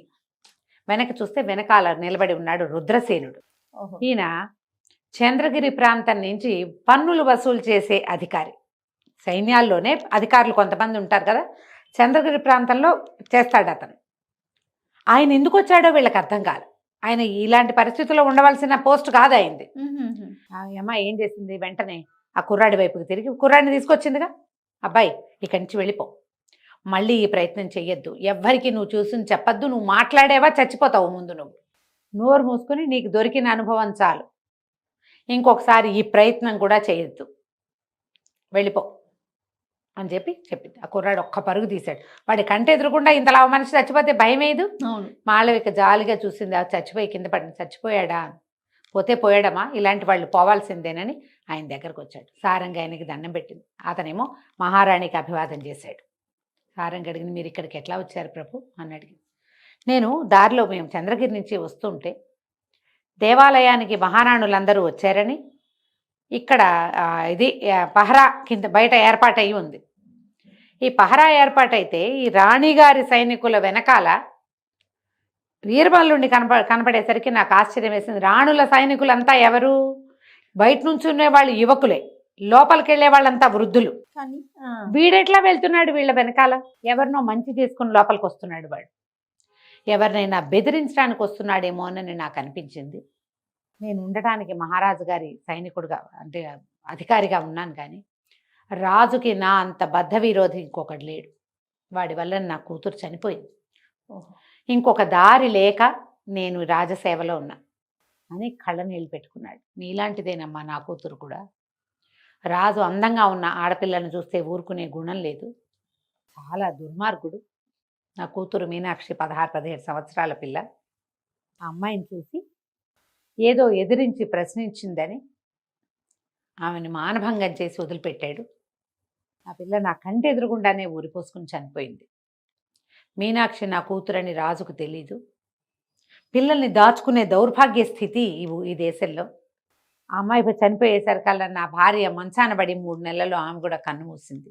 ఇప్పుడు ఇవి నా కూతురు అని గనక తెలియజేస్తే ముందెందుకు తెలియజేయలేదు అంటాడు. ఆ కూతురు పోయిన దుఃఖం నుంచి తేరుకోలేదు నేను. ఎప్పుడో ఒకప్పుడు వీడి అంతం చూడాలి, దానికి ఏ అవకాశం వస్తుందా, ఎవరు ప్రయత్నం చేస్తారా, వాళ్ళ వెనకాల చేరైనా వీడి చావుకి కారణం నేను కూడా అవ్వాలని కోరికతో ఉన్నాను. ఇప్పుడు వీడు మహారాణుల దగ్గరికి వస్తున్నాడంటే ఖచ్చితంగా ఏదో గూఢచర్యం కోసమే వస్తున్నాడు అనిపించింది. తప్పో ఒప్పో మీరేం చేసినా సరే మిమ్మల్ని ఈ స్థితికి తెచ్చింది రాజే. ఒక భార్య, ఒక మహారాణి తప్పు చేస్తోంది, చేయకూడని పని చేస్తోందంటే దానికి కారణం 100% ఆమె భర్తే అయి ఉంటాడు. అతని దుష్ప్రవర్తన వల్లే మీరు ఇలాంటి దుష్ప్రవర్తన వచ్చింది మీకు. అందుకని ఇతను ఎవరి దగ్గరికి వస్తున్నాడో అని చూస్తే మీ వైపుకి కనపడ్డాడు. మిమ్మల్ని బెదిరిస్తున్నాడని తెలిసే నేను వెనక నుంచి చంపేశాను. అమ్మ మీరు నిశ్శబ్దంగా వెళ్ళిపోండి, వీడి శవాన్ని మాయం చేస్తాను నేను. పరీక్ష వచ్చినప్పుడు చూద్దాం వీడు ఏమయ్యాడు అనేది. ప్రశ్న వస్తుందే, ప్రశ్న వచ్చాక అప్పుడు ఆలోచిద్దాం. మీకు ఏ సహాయం కావాల్సి వచ్చినా నాకు చెప్పండి, నాకు కబురు చేయండి సారంగి ద్వారా. వీడు చెప్పాడు, మిమ్మల్ని నన్ను చెంపకాయ కొట్టింది వీడు వీరవల్లుడు. చనిపోయేటప్పుడు వీరమల్లుడు చెప్పాడు, పగ తీర్చుకోవడానికి వచ్చాను. మహారాణుల చెలికత్తెల్లో ఒకటి నన్ను దాటి వెళ్ళింది, ఎవరో ఒక యువకుడు ఆమెను రక్షించాడు. ఆ రోజున నన్ను కొట్టించింది. అందుకని ఎలాగైనా ఈ రాణులని పట్టించి రాజుగారికి అప్పచెప్పాలని నా ఉద్దేశం. మాళవిక చెలికత్తే కదా ఆ రోజు వచ్చిన అమ్మాయి, అందుకని నేను ఇక్కడ పట్టుకున్నాను అనేసరికి అది చెప్పాడుగా. కాబట్టి వీడు ఆ రోజు చూసుంటాడు ఖచ్చితంగా, అదేగా చెప్తున్నాడు. కాబట్టి అమ్మ జాగ్రత్తగా ఉండండి. మీకు ఏదైనా సహాయం కావాలంటే నాకు కబురు చేయండి, కాకితో కబురు పంపినా నేను మీకు సహాయం చేస్తాను. రాజుకి వ్యతిరేకంగా ఈ విషయాల్లో, ఆడపిల్లల విషయంలో నేను ఏ సహాయమైనా చేస్తానన్నాడు రుద్రసేనుడు. మీరు వెళ్ళిపోండి, శవాన్ని నేను మాయం చేస్తానన్నాడు. నిశ్శబ్దంగా మాళవిక చెలికత్తెలు, మిగిలిన రాణులు అక్కడేవో బావి అవి ఇవన్నీ కాళ్ళు చేతులు మొహం కడుక్కుని ఏదో రిలాక్స్ అయినట్టు అటు ఇటు తిరిగి తోటలో తిరిగినట్టుగా తిరిగి చీకటి పడే వేళకి బయటకు వచ్చేసారు. రుద్రసేనుడు వీడి శవాన్ని మాయం చేసేసాడు. జరిగిపోయింది. 2-3 రోజుల తర్వాత రాజుకు తెలిసింది వీడేడి ఒకడు రావాలిగా, 3 రోజులకి 4 రోజులకి ఓసారి వచ్చి మాట్లాడాలి. గూఢచారులు అందరు రావాలి, అందరు వస్తున్నారు, వీడు రాల. వీరమల్లుడు ఏమయ్యాడు? అందరూ ఏం చెప్తారు, ఈ అమ్మాయి వెళ్ళింది శ్రీపురం అడవిలో, శ్రీపురానికి వెళ్ళి అక్కడ ఉండాలి. అక్కడ ఏం జరిగింది, అక్కడికి ఎవరు వచ్చారు అంటే ఎవరో వచ్చారు, కానీ అక్కడికి గుర్రాలతోటి 2 యువకులు వచ్చారన్న ఒక వార్త ఉంది. ఎవరు ఏంటని తెలీదు. ఆ తర్వాత వీరమల్లుడు ఏమయ్యాడు అనేది ఎవరికీ తెలియదు. ఒకసారి చూసామన్నారు, మధ్యలో ఏవో వార్తలు వచ్చినాయి వాడి దగ్గర నుంచి, కానీ ఈ వీడి సంగతి వాళ్ళకి తెలియలే. శవం కనపడలేదు కదా, బాడీ లేకపోతే అసలు తెలియదు. రాజు కొంచెం చింతాక్రాంతుడుగానే ఉన్నాడు. రెగ్యులర్గా వార్తలు తెచ్చే గూఢచారుల్లో ఒకడు రాకపోవటం ఏమిటి అని ఆలోచిస్తున్నారు. ఇంతలో ఏమైందంటే ఈ కదంబ రాజ్యంలో ఒక తగాదా వచ్చింది. ఈ తగాదా ఏమిటి, ఒక శెట్టి గారు తన అల్లుడిని తీసుకొచ్చాడు రాజుగారి దగ్గరికి. పెద్ద తీర్పు, దానికి ఏం చేయాలో తెలియని ఒక స్థితి వచ్చింది. ఏమిటి ఆ తీర్పు? ఆ రోజు ఏం జరిగింది, రాజుగారు మంత్రి అందరూ సభలో ఉండగా ఓ శెట్టి తన అల్లుడు, ఒక యువకుడైన అల్లుడిని తీసుకొచ్చాడు. వీడు మా అమ్మాయికి అన్యాయం చేశాడు. పక్క రాజ్యంలో చంద్రగిరి రాజ్యంలో, అంటే ఇప్పుడు అది ఉంది కదా కాంబోజ రాజ్యంలో అన్ని ఊళ్ళు ఉన్నాయి. ఆ ఊర్లో ఒక వేశ్యతోటి సంబంధం పెట్టుకున్నాడు మా అల్లుడు. మా అమ్మాయి బంగారం అంతా తీసుకెళ్ళి దానికి ఇచ్చాడు. ఇక్కడ ఎంత వ్యాపారం చేస్తున్నా ఎంతో కొంత పట్టుకెళ్ళి అక్కడ ఇచ్చేస్తున్నాడు. వ్యాహ్యాళి కానీ సాయంత్రం వెళ్తాడు, 3 రోజుల దాకా రాడు. నా కూతురుకి అన్యాయం జరుగుతోంది, దీనికి సమాధానం చెప్పండి. వీడికి ఏదైనా చెప్పి న్యాయం చేయమన్నారు. రాజు మంత్రి అతన్ని ప్రశ్నించారు, శెట్టి గారు అల్లుండి హరిహర శెట్టి. ఏమిట్రా నాయనా నీ సంగతి ఏమిటి అంటే, ఇతను క్షమించండి నేను పొరపాటే చేశాను, మన పక్క రాజ్యం ఉంది కదా ఈ కాంబోజ్ రాజ్యంలో రాజుగారు బహుభార్యాత్వం కలిగిన వాడు, ఆయనకి 30 మంది భార్యలు ఉన్నారు. ఒక రాజు తన సంపద వల్ల 30 మంది భార్యల్ని మెయింటైన్ చేస్తూ ఉంటే నాకు కూడా సంపద ఉంది, నేను ఎందుకు ఇద్దరిని మెయింటైన్ చేయకూడదు అనిపించింది నాకు. అందుకని మన రాజ్యంలో కాకుండా ఆ రాజ్యంలో స్త్రీలు కూడా ఇలా బహుభార్యలు ఉన్న వాళ్ళకి భార్యలుగా వెళ్ళడానికి సిద్ధంగానే ఉంటారు. అందుకని అక్కడ పెట్టుకున్నా. వ్యాపార పని మీద వెళ్ళినప్పుడల్లా ఆమెను కలుసుకుంటాను, నేను అక్కడే డబ్బిస్తున్నాను అని చెప్పాడు. ఈ రాజుగారు గట్టిగా బెదిరించాడు, నీ వ్యాపారం బంద్ చేయిస్తాము, మీకు అదేదో బయట నుంచి వచ్చే వస్తువులు రానివ్వము. ఇలా బెదిరించేసరికి అతను అన్నాడు, ఇంకెప్పుడు చేయను, నన్ను క్షమించండి అది ఇది అన్నాడు. అనేసరికల్లా సరే. రాజుగారు ఏమన్నారు, ఇక ఇవాళతోటి సరి, నీ రెండో భార్యగా ఆ ఊర్లో ఉన్న అమ్మాయికి 10,000 వరహాలు ఇచ్చిరా, ఇదే ఆఖరు, ఇక మళ్ళీ వెళ్ళడానికి వీల్లేదు. నువ్వు రాజ్యం దాటినట్టు, నువ్వు ఒక్కడివే దాటినట్టు కానీ అవతల రాజ్యంలో ఒక రోజు నిద్ర చేసినట్టు కానీ తెలిస్తే శిరచ్ఛేదమే నీకు. ఒప్పుకున్నాడు. వాళ్ళ మామగారు ఏమన్నాడు, అయ్యో ఇప్పటికి 1,00,000 వరహాలు ఇచ్చాడండి అంటే, ఇచ్చినా సరే ఇది ఫైనల్ సెటిల్మెంటు, చిన్న వస్తువు చిన్న వస్తువులుగా చిన్న మొత్తాలుగా ఇచ్చాడు, ఇక రాము అని చెప్పి ఇచ్చేసి వస్తాడు. ఇతనితో పాడిన ఒక సైనికుడిని పంపించండి, ఆ వాకిట్లో కూర్చోటం, ఆ వస్తువు అప్పచెప్పటం, డబ్బులు అప్పచెప్పటం, ఆమెకి రామ్ చెప్పేయటం, ఆమె కట్టుకున్న భార్య కాదు కాబట్టి ఈ డబ్బుతోటి ఇంకా నేను రానని చెప్పి నువ్వు రాత్రికి వెనక్కి వచ్చేసేయాలి అని ఒప్పుకున్నారు. ఇది అయిపోయాక రాజు మంత్రి ఇద్దరు ఆలోచించడం మొదలుపెట్టారు. ఏంటంటే, ఈ మాట ఎప్పుడైతే ఈ శెట్టి గారు చెప్పాడో రాజ్యంలో ఈ గూఢచారులు 2-3 వచ్చారు వీళ్ళ దగ్గరికి. మన ఊళ్ళో కూడా 2 పెళ్ళిళ్ళు 3 పెళ్ళిళ్ళు చేసుకోవాలన్న అభిలాష కలిగిన వాళ్ళు పెరిగిపోతున్నారు.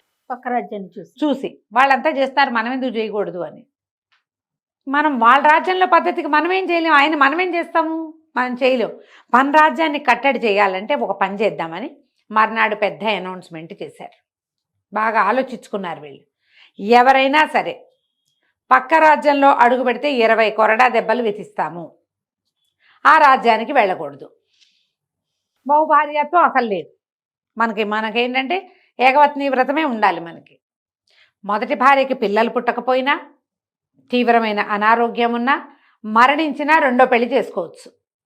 కానీ ఆమెకి పిల్లలుండి ఆరోగ్యంగా ఉంటే ఈ రెండో పెళ్ళి, రెండో భార్య, రెండో వ్యవహారం కుదరదు, ఇది మన రూల్ అని రాయించేశారు.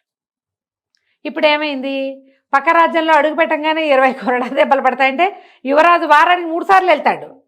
3 సార్లు వెళ్తున్నాడు శశికాంతుడు ఆ అమ్మాయిని కలుసుకోవడానికి, రాగమంజరిని కలుసుకోవడానికి. ఎప్పుడైతే ఇది బయటకు వచ్చిందో యువరాజు నిర్ఘాంతపోయాడు. ఇప్పుడు ఏమని వెళ్ళను నేను, ఎలా వెళ్ళాలి? యువరాజే చేస్తే తప్పు, చిత్రవ్రతుడు వద్దన్నా ఇతను బాగా ఆలోచించుకున్నాడు. ఏమన్నాడంటే, దీనికి మూలఛేదం చేయాలి. పక్క రాజ్యంలో అడుగు పెట్టకూడదంటే మన వ్యాపార సంబంధాలు ఏమవుతాయి? పైగా పక్క రాజ్యంలో ఉన్నదాన్ని చూసి మన రాజ్యంలో వాళ్ళు చెడిపోతుంటే అసలు ఆ రాజ్యంలో పరిస్థితి ఏమిటి? ఆ రాజ్యంలో మగవాళ్ల పరిస్థితి ఏమిటి? ఆడవాళ్ల పరిస్థితి ఏమిటి? రాజు 30 మందిని చేసుకున్నాడు, ఓ అమ్మాయి బొంగానే మళ్ళీ రోడ్డు మీద పడుతున్నాడు. అలాంటి దౌర్భాగ్యపు రాజును అసలు ఉండనీయచ్చా మన పొరుగున? కాబట్టి దీని మీద ఆలోచించాలి. తర్వాత రాగమంజరికి నిజం చెప్పాల, ఇప్పుడు నేను రాజకుమారుణ్ణి చెప్పి తీరాలి. బట్టల వ్యాపారి అని చెప్పుకున్నాడు ఇప్పటిదాకా. సరే, ఏం చేశాడు చిత్రవ్రతుడు, నువ్వు రావద్దు, నేనే వెళ్తా, నువ్వు వెళ్తే నీకు కూడా పడతాయి దెబ్బలు. సరే ఊరుకున్నాడు. ఈ శశికాంతుడు బయలుదేరి వెళ్ళిపోయాడు. వెళ్ళి ఆ అమ్మాయిని కలుసుకున్నాడు.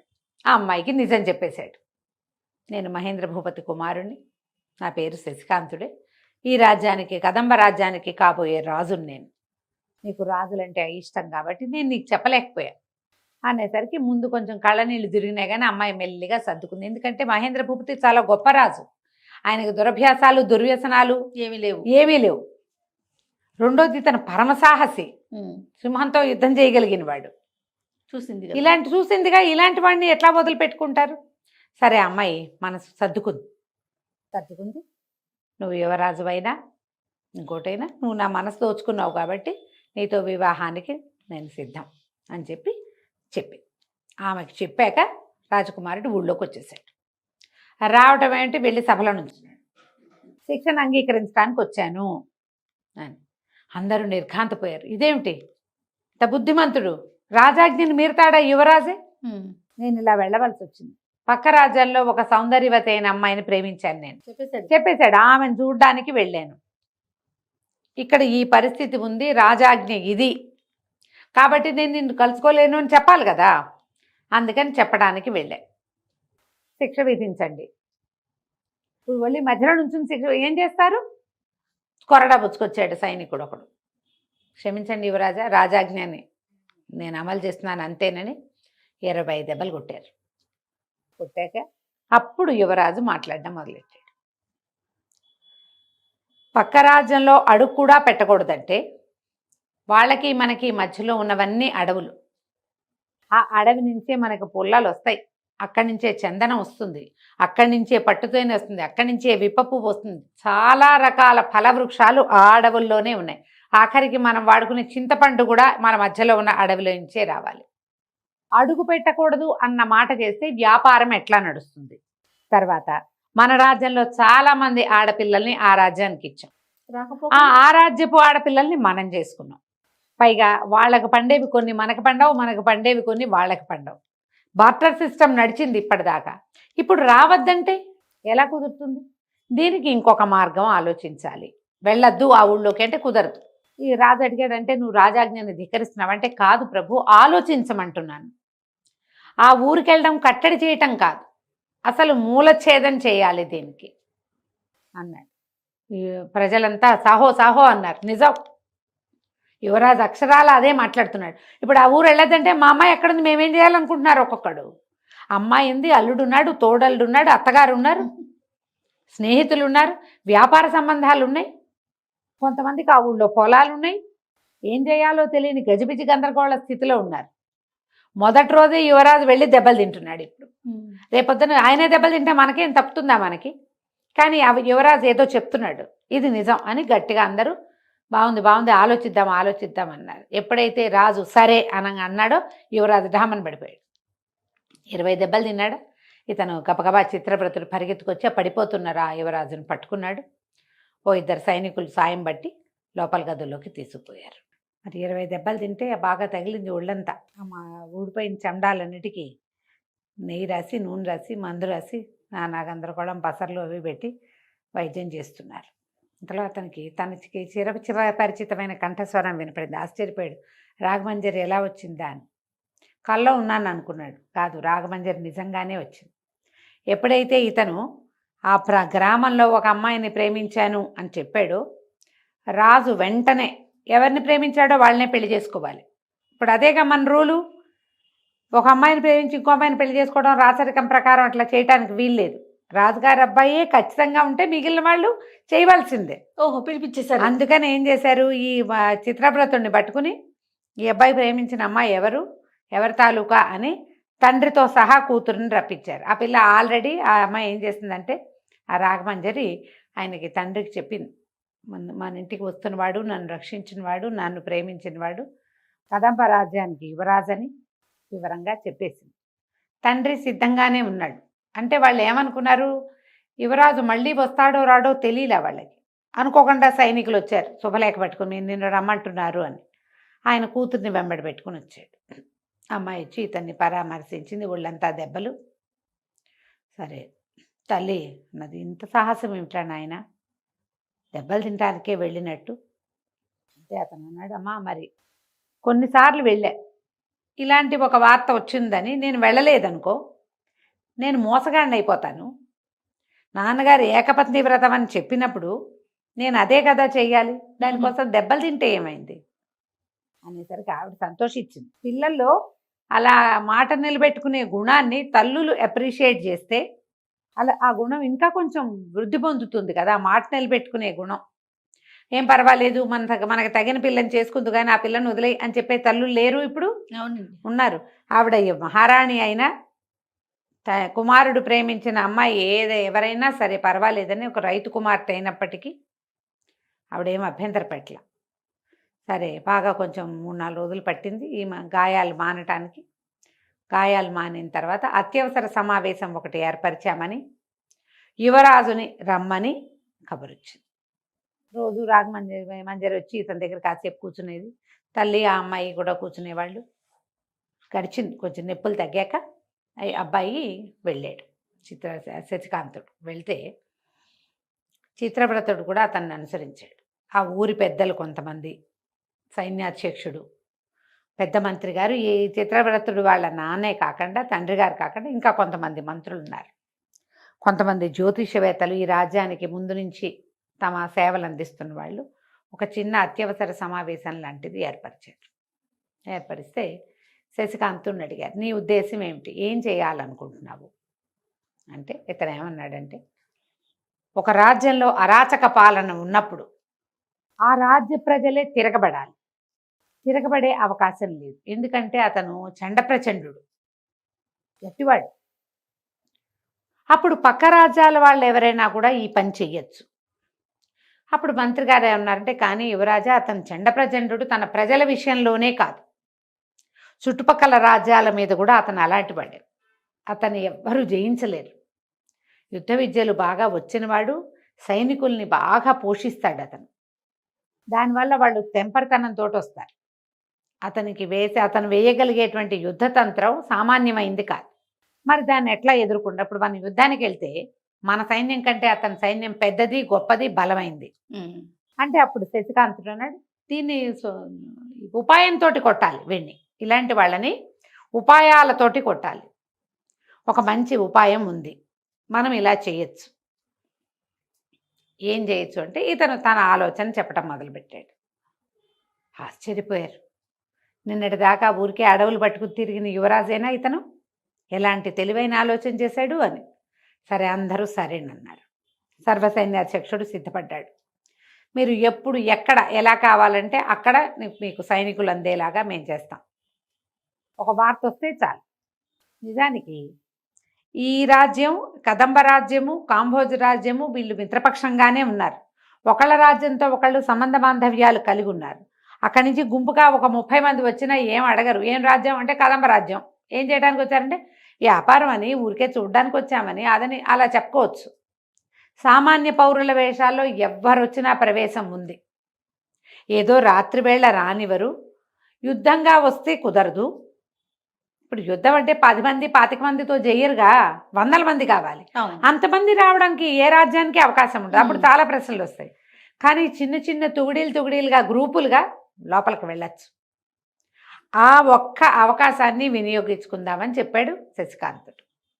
సరే, చిత్రవ్రతుడు అన్నాడు, ప్రభు నేను కూడా యువరాజుకు సాయంగా వెళ్ళి ఈ కార్యాన్ని సాధించుకొస్తాను అనేసరికి అందరాజు నవ్వాడు. మీ వాడికి చాలా బాగా మాటలొచ్చంటే శశికాంతుడు చెప్పాడు, నిజం, చిత్రవ్రతుడు పిరికివాడని మనం అనుకుంటాం, భయస్తుడు. కానీ సరైన సమయంలో అతను వేసిన కత్తే సింహాన్ని చంపడానికి ఉపయోగపడింది. సరైన సమయంలో కొన్ని పనులు చేస్తాడు, అవి ఉపయోగపడతాయి. కాబట్టి చిత్రవ్రతుడిని కూడా నాతో పాటు తీసుకెళ్తానన్నాడు. సరే, యువరాజు, రాజకుమారుడు మంత్రి కుమారుడు ఇద్దరు బయలుదేరదామనుకున్నారు. తల్లికి రాఘవంజరికి చెప్పారు. అయితే ఆవిడేమందంటే, ముకుంద స్వామి గారు వెళ్ళిపోతాడు, పిల్ల తండ్రి వెళ్ళిపోతాడు, కానీ ఈ అమ్మాయిని కొన్నాళ్ళు ఇక్కడ ఉంచితే ఈ రాచరికపు పద్ధతులు, అంతఃపురంలో మెలగాల్సిన విధానం నేర్చుకుంటుంది, నాతో ఉంచమంది ఆవిడ. సరేనన్నారు. ఆయన వెళ్ళిపోయి అమ్మాయిని రాఘవంజరిని మాత్రం ఇక్కడ మహారాణితో పాటు ఉంచారు. రాకుమారుడు మంత్రి కుమారుడు ఇద్దరు బయలుదేరి వెళ్తే ఈ 2 రాజ్యాలకి మధ్యలో శ్రీపురం దగ్గర గూఢచారులు ఉంటారు. ఇంతకుముందు కూడా చూశారు అక్కడే వీళ్ళు. అవును. అక్కడ ఉన్న ఒక గూఢచారి వీళ్ళని ఆపాడు. ఎవరు ఏమిటి, కత్తులు కట్టాలతో వీళ్ళిద్దరే, కానీ రాజపురుష వేషాలతో ఉన్నారు. ఆ కత్తి ఎగర కొట్టేశాడు శశికాంతుడు. ఇంతలో ఇంకోడు వచ్చాడు. ఇద్దరు అక్కడ ఉండేది గూఢచారులు. ఆ మొట్టమొదటి ఎప్పుడైతే వీరమల్లుడు దెబ్బలు తిన్నాడో ఆ వాళ్ళ 2వ వాడు లేకపోవటం వల్ల ఇది కుదిరింది. సరే, ఆ 2వ వాడిని కూడా రాకుమారుడు లైన్లో పెట్టేశాడు శశికాంతుడు.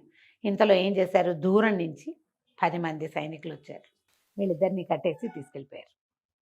వీళ్ళ అబ్బాయిలు ఇద్దరు ఏం చేశారు, చక్కగా బట్టలు మార్చుకుని తమ దగ్గర జోలెల్లో ఉన్న బట్టలు వేసుకున్నారు. 2 వృద్ధులు 2 గుర్రాలు నడిపించుకుంటూ వెళ్తున్న వేషం వేసుకున్నారు. చక్కగా ముస్తాబయ్యారు పెద్దవాళ్ళుగా. రాజ్యంలోకి ప్రవేశించారు. రోడ్డు మీదే ఒకడు అడిగాడు, ఎక్కడికి వెళ్తున్నారు ఏమిటి అని అడిగేసరికి ఏం చెప్పాడు, బాబు పెద్దవాళ్ళం గుర్రాలు అమ్మటానికి వెళ్తున్నాము అనేసరికల్లా చీకటి పడింది, ఇప్పుడు వెళ్ళడానికి కుదరదన్నారు. అయ్యో చీకటి పడితే ఈ అడవిలో ఏముంటాం, రాజ్యం పొలిమేరలు దాటి లోపలికి వెళ్ళాలి కదా, సరే మాకేదైనా ఇచ్చి వెళ్ళండి అన్నారు. ఏమిటి ఇస్తే రానిస్తారా, ఇస్తే రానిస్తే ఇంకేముంది, సెక్యూరిటీ పోయినట్టేగా, ఏదైనా కాల్చి చేతిలో పెడదామనిపించింది వీళ్ళకి. ఏం చేశారు, జేబులోంచి డబ్బులు తీసి ఇచ్చారు. పైన ఇంకో 4 ఉంటారన్నాడు వీడు. మీ అందరికీ ఇస్తూ పోతే మా వ్యాపారం ఏముందండి, ఇటు అడిగిన వాళ్ళకి ఇస్తూ పోతే కష్టము, మేము అంత ఇవ్వలేమంటే సరే తలా 1 రూపాయి ఇవ్వండి మేము చెప్తాం అని చెప్తే అక్కడ కూడా తలా 1 రూపాయి ఇచ్చి లోపలికి ప్రవేశించారు. రాత్రిపూట ప్రవేశం కష్టం.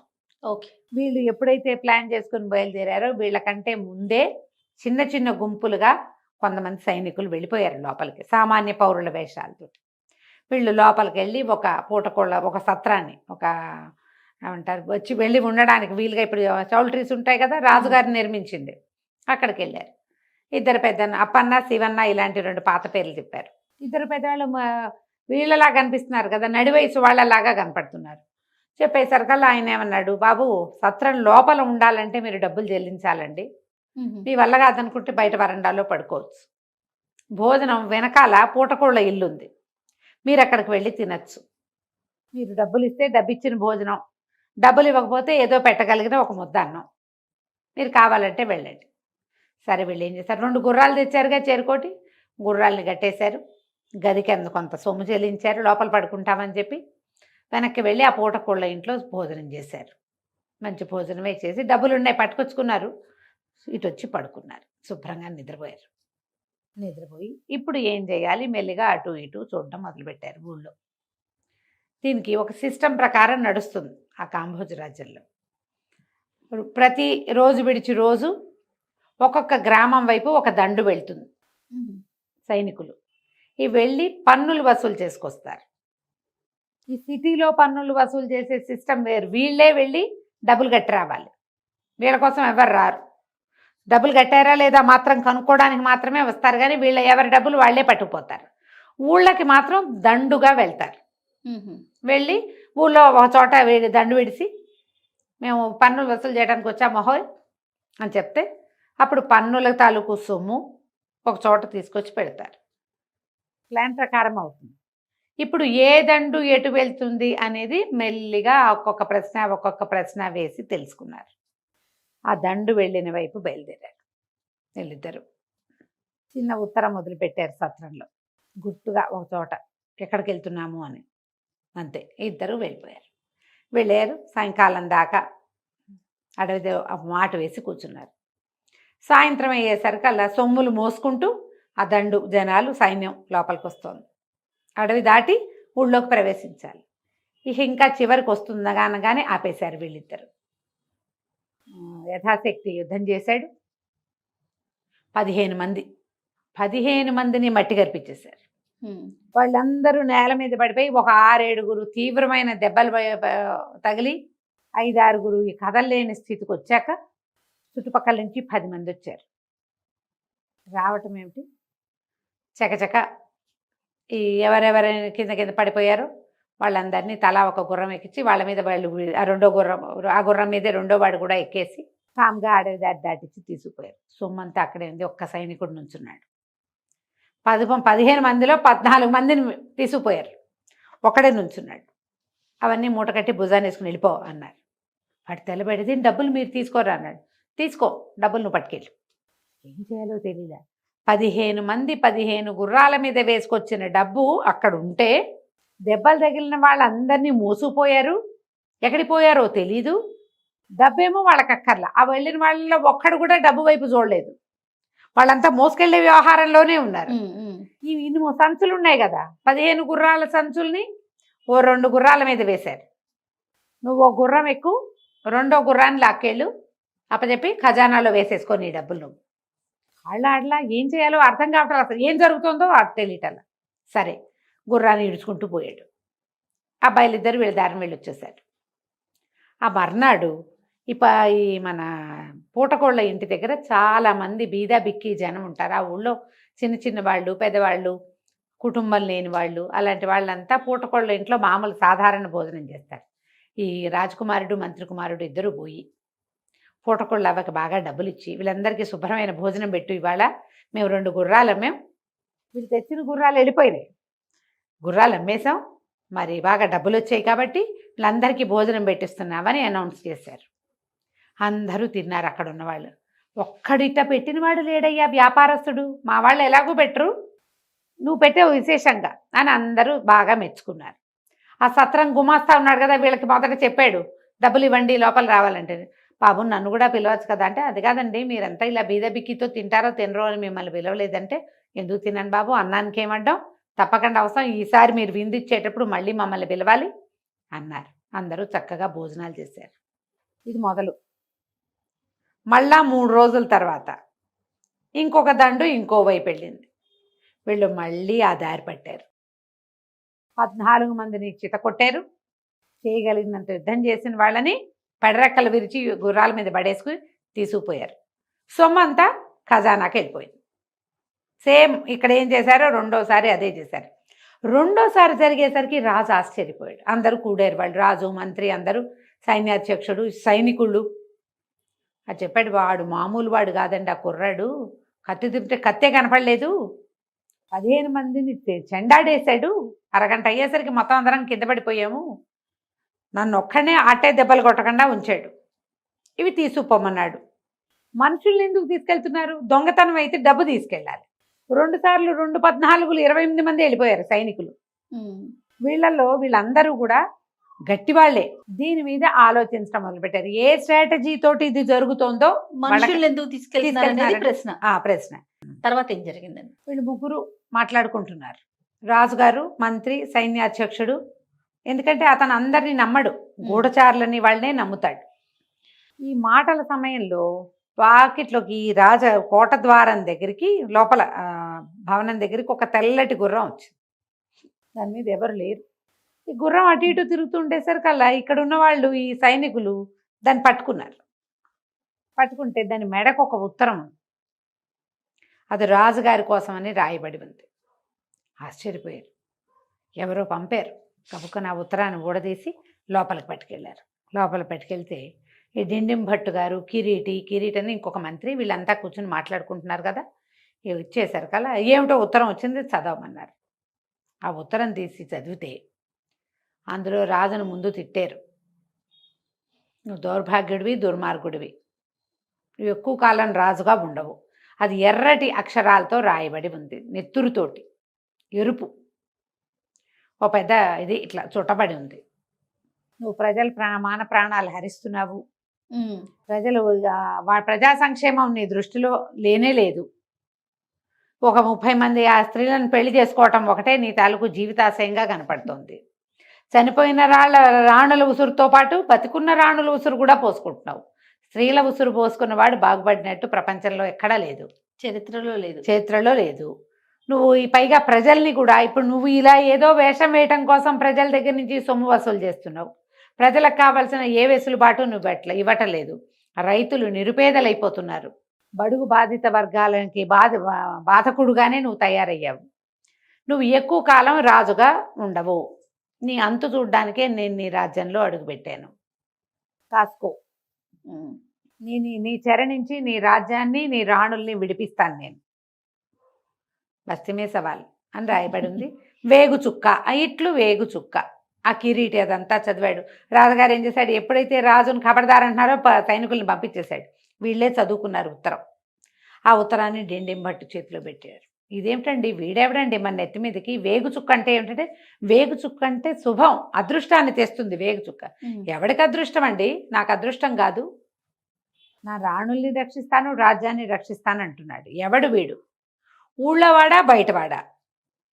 ఒకవేళ వీరమల్లుడు ఖాళీ అంటే వాడు అదృశ్యం అవ్వడానికి వీడేమైనా కారణమా అంటే, లేదు, వీరమల్లుడు అదృశ్యం నాటికి ఇలాంటిదేం లేదు సంకేతం.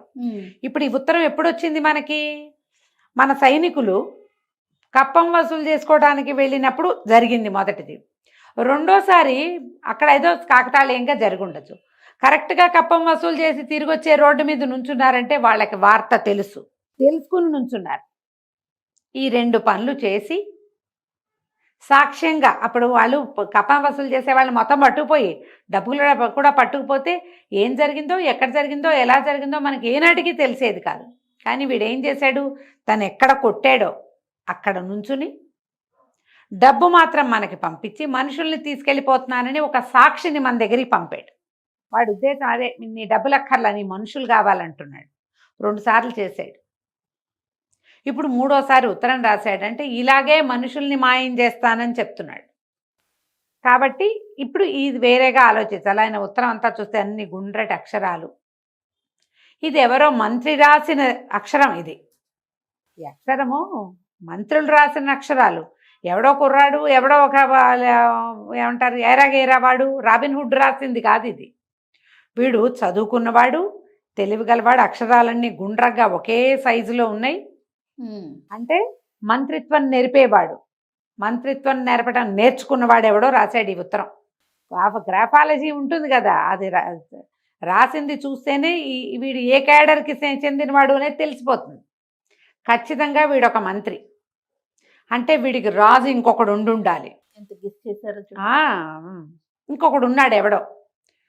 సరే చూద్దాం ఏం జరుగుతుందో చూద్దాం. ఈ లోపల పహరాగా ఇద్దాం. ఇంతలో ఏం చెయ్యొచ్చు మనం, ఈ వేగు చుక్క అని పేరు పెట్టుకున్నాడుగా, వేగు చుక్కని పట్టించిన వాడికి ₹1,00,000 బహుమానం. ఆ చుక్కి చెప్పినా సరే, వాడినే పట్టుకున్నా సరే. దండోరా పిటాయించారు, మొత్తం దండోరా కొట్టారు. వెంటనే రాణులకు కూడా ఈ వార్త తెలిసిపోయింది. వాళ్ళల్లో వాళ్ళు మాట్లాడుకోవటం మొదలుపెట్టారు. ఎవరు ఏమిటి. ఇప్పుడు ఇలాంటిది ఏదైనా రాగానే అందరం మాట్లాడుకుంటుంటాం అంతే కదా. ఈ రాణులు ఏమనుకున్నారు, వీడెవడో మన పట్ల వీడికి సానుభూతి ఉంది, ఈ రాజును ఏమైనా చేశాడంటే మనకి స్వతంత్రం వస్తుంది, హాయిగా పుట్టిళ్ళల్లో అయినా సుఖంగా ఉంటాం, మన జీవితం ఇంకా మంది, వీడి కాలు కింద ఉండాల్సిన పని లేదు మనం. కాబట్టి వీళ్ళందరూ రాణులందరూ వేగుచుక్క పక్షం అయిపోయారు. మనసుల్లో అదేముంది, ఏం జరుగుతుందో అని చూస్తున్నారు. ఇక ఊళ్ళో చెప్పుకోవటం మొదలుపెట్టారు. రహస్యం ఎన్నాళ్ళు దాగుతుంది, 2 సార్లు మనుషులు లాక్కుపోయారు, డబ్బు వదిలేశారు అనేది చిలవల పలవలుగా రకరకాల మాటలు వచ్చినాయి. వేగుచుక్క కుటుంబాన్ని మన రాజు నాశనం చేసి ఉంటాడు, అతను ఎంత బతిమలాడినా ఈయన వదిలిపెట్టి ఉంటాడు, ఆయన అలాంటి వాడే, అందుకే వాడు పగ తెచ్చుకుంటున్నాడు అని ఇలాంటి కొత్తవి పుట్టించారు. ఊళ్ళో వాళ్ళు మాట్లాడుకునే మాటల్లో బోళ్ళని మంది ₹1,00,000 కావాలని ఉంది కొంతమందికి. కానీ పెద్దవాళ్ళంతా ఏమంటారు, ఒరే వీడు పోతాడు రా నాయన, ఎవడో ఒకడు రావాలనుకున్నావు, వాడు వీడే అయ్యి ఉంటాడు, ఈ రాజు పోతే మన ప్రాణం హాయిగా ఉంటుంది, ఇప్పుడు మనకేం ఇబ్బంది లేదు. కానీ మన ఊళ్ళో ఉన్న బక్క రైతులంతా చచ్చిపోవటల్లా, ఆడపిల్లల్ని దాచుకోలేక వస్తున్నామా. ఈ ఉన్న 30 మంది రాణుల్లో ఎవరు ఏ దుశ్చర్యకి పాల్పడ్డా రాజు దాన్ని చంపేస్తాడు, తర్వాత రోడ్డు ఎక్కుతాడు. ఇప్పుడు చూసాక 3 సార్లు 4 సార్లు. మళ్ళీ మొన్నే కదా కుందనవల్లిని పెళ్లి చేసుకున్నాడు, వ్యాపారస్తుని చంపేసి. కాబట్టి ఈ 1,00,000కి ఆశపడి వాడెవడో ఆనుపాను తీద్దామన్న ఆలోచన చేయకూడదు. వీడు రాజుకి ఏ రకంగా శాస్తి చేస్తాడో చూడాలి. ఇంతలో సాముగారిడీలు చేస్తున్న 40 మందిని ఒకే దెబ్బకి ఎత్తుకుపోయారని తెలిసింది. ఇవి నేర్చుకుంటారుగా వీళ్ళంతా. అవునవును, మన ప్రాక్టీస్ చేస్తారు జిమ్లో, నేటివ్ జిమ్లు. అక్కడ గరిడీలు చేస్తున్న వాళ్ళని పట్టేశారు. 40 మంది ఒక దెబ్బకి పొద్దున వెళ్ళారు, సాయంత్రానికి ఎవరు లేరు అక్కడ, మొత్తం అంతా వెళ్ళిపోయారు ఎక్కడికో. వాళ్ళని వీళ్ళే ఎవరో తీసుకుపోయారు. ఈ తీసుకుపోయింది ఎవరో, ఎట్లా తీసుకెళ్తున్నారో కూడా తెలియటల్లా. దీనికి 3 దారులు ఉన్నాయి ఆ దేశానికి, ఆ రాజ్యానికి. 3 దారులలోనూ అడవులు ఉన్నాయి. అడవుల్లో ప్రతి అడవిలోనూ గూఢచారులు ఉంటారు అంచెల వారీగా. వాళ్ళ కళ్ళు వీళ్ళు ఎట్టా కప్పుతున్నారో తెలీదు. ఒక 4-5 రోజులు గడిచాక ఏ అడవిలోనూ గూఢచారు అనేవాడే లేడు అని తెలిసింది.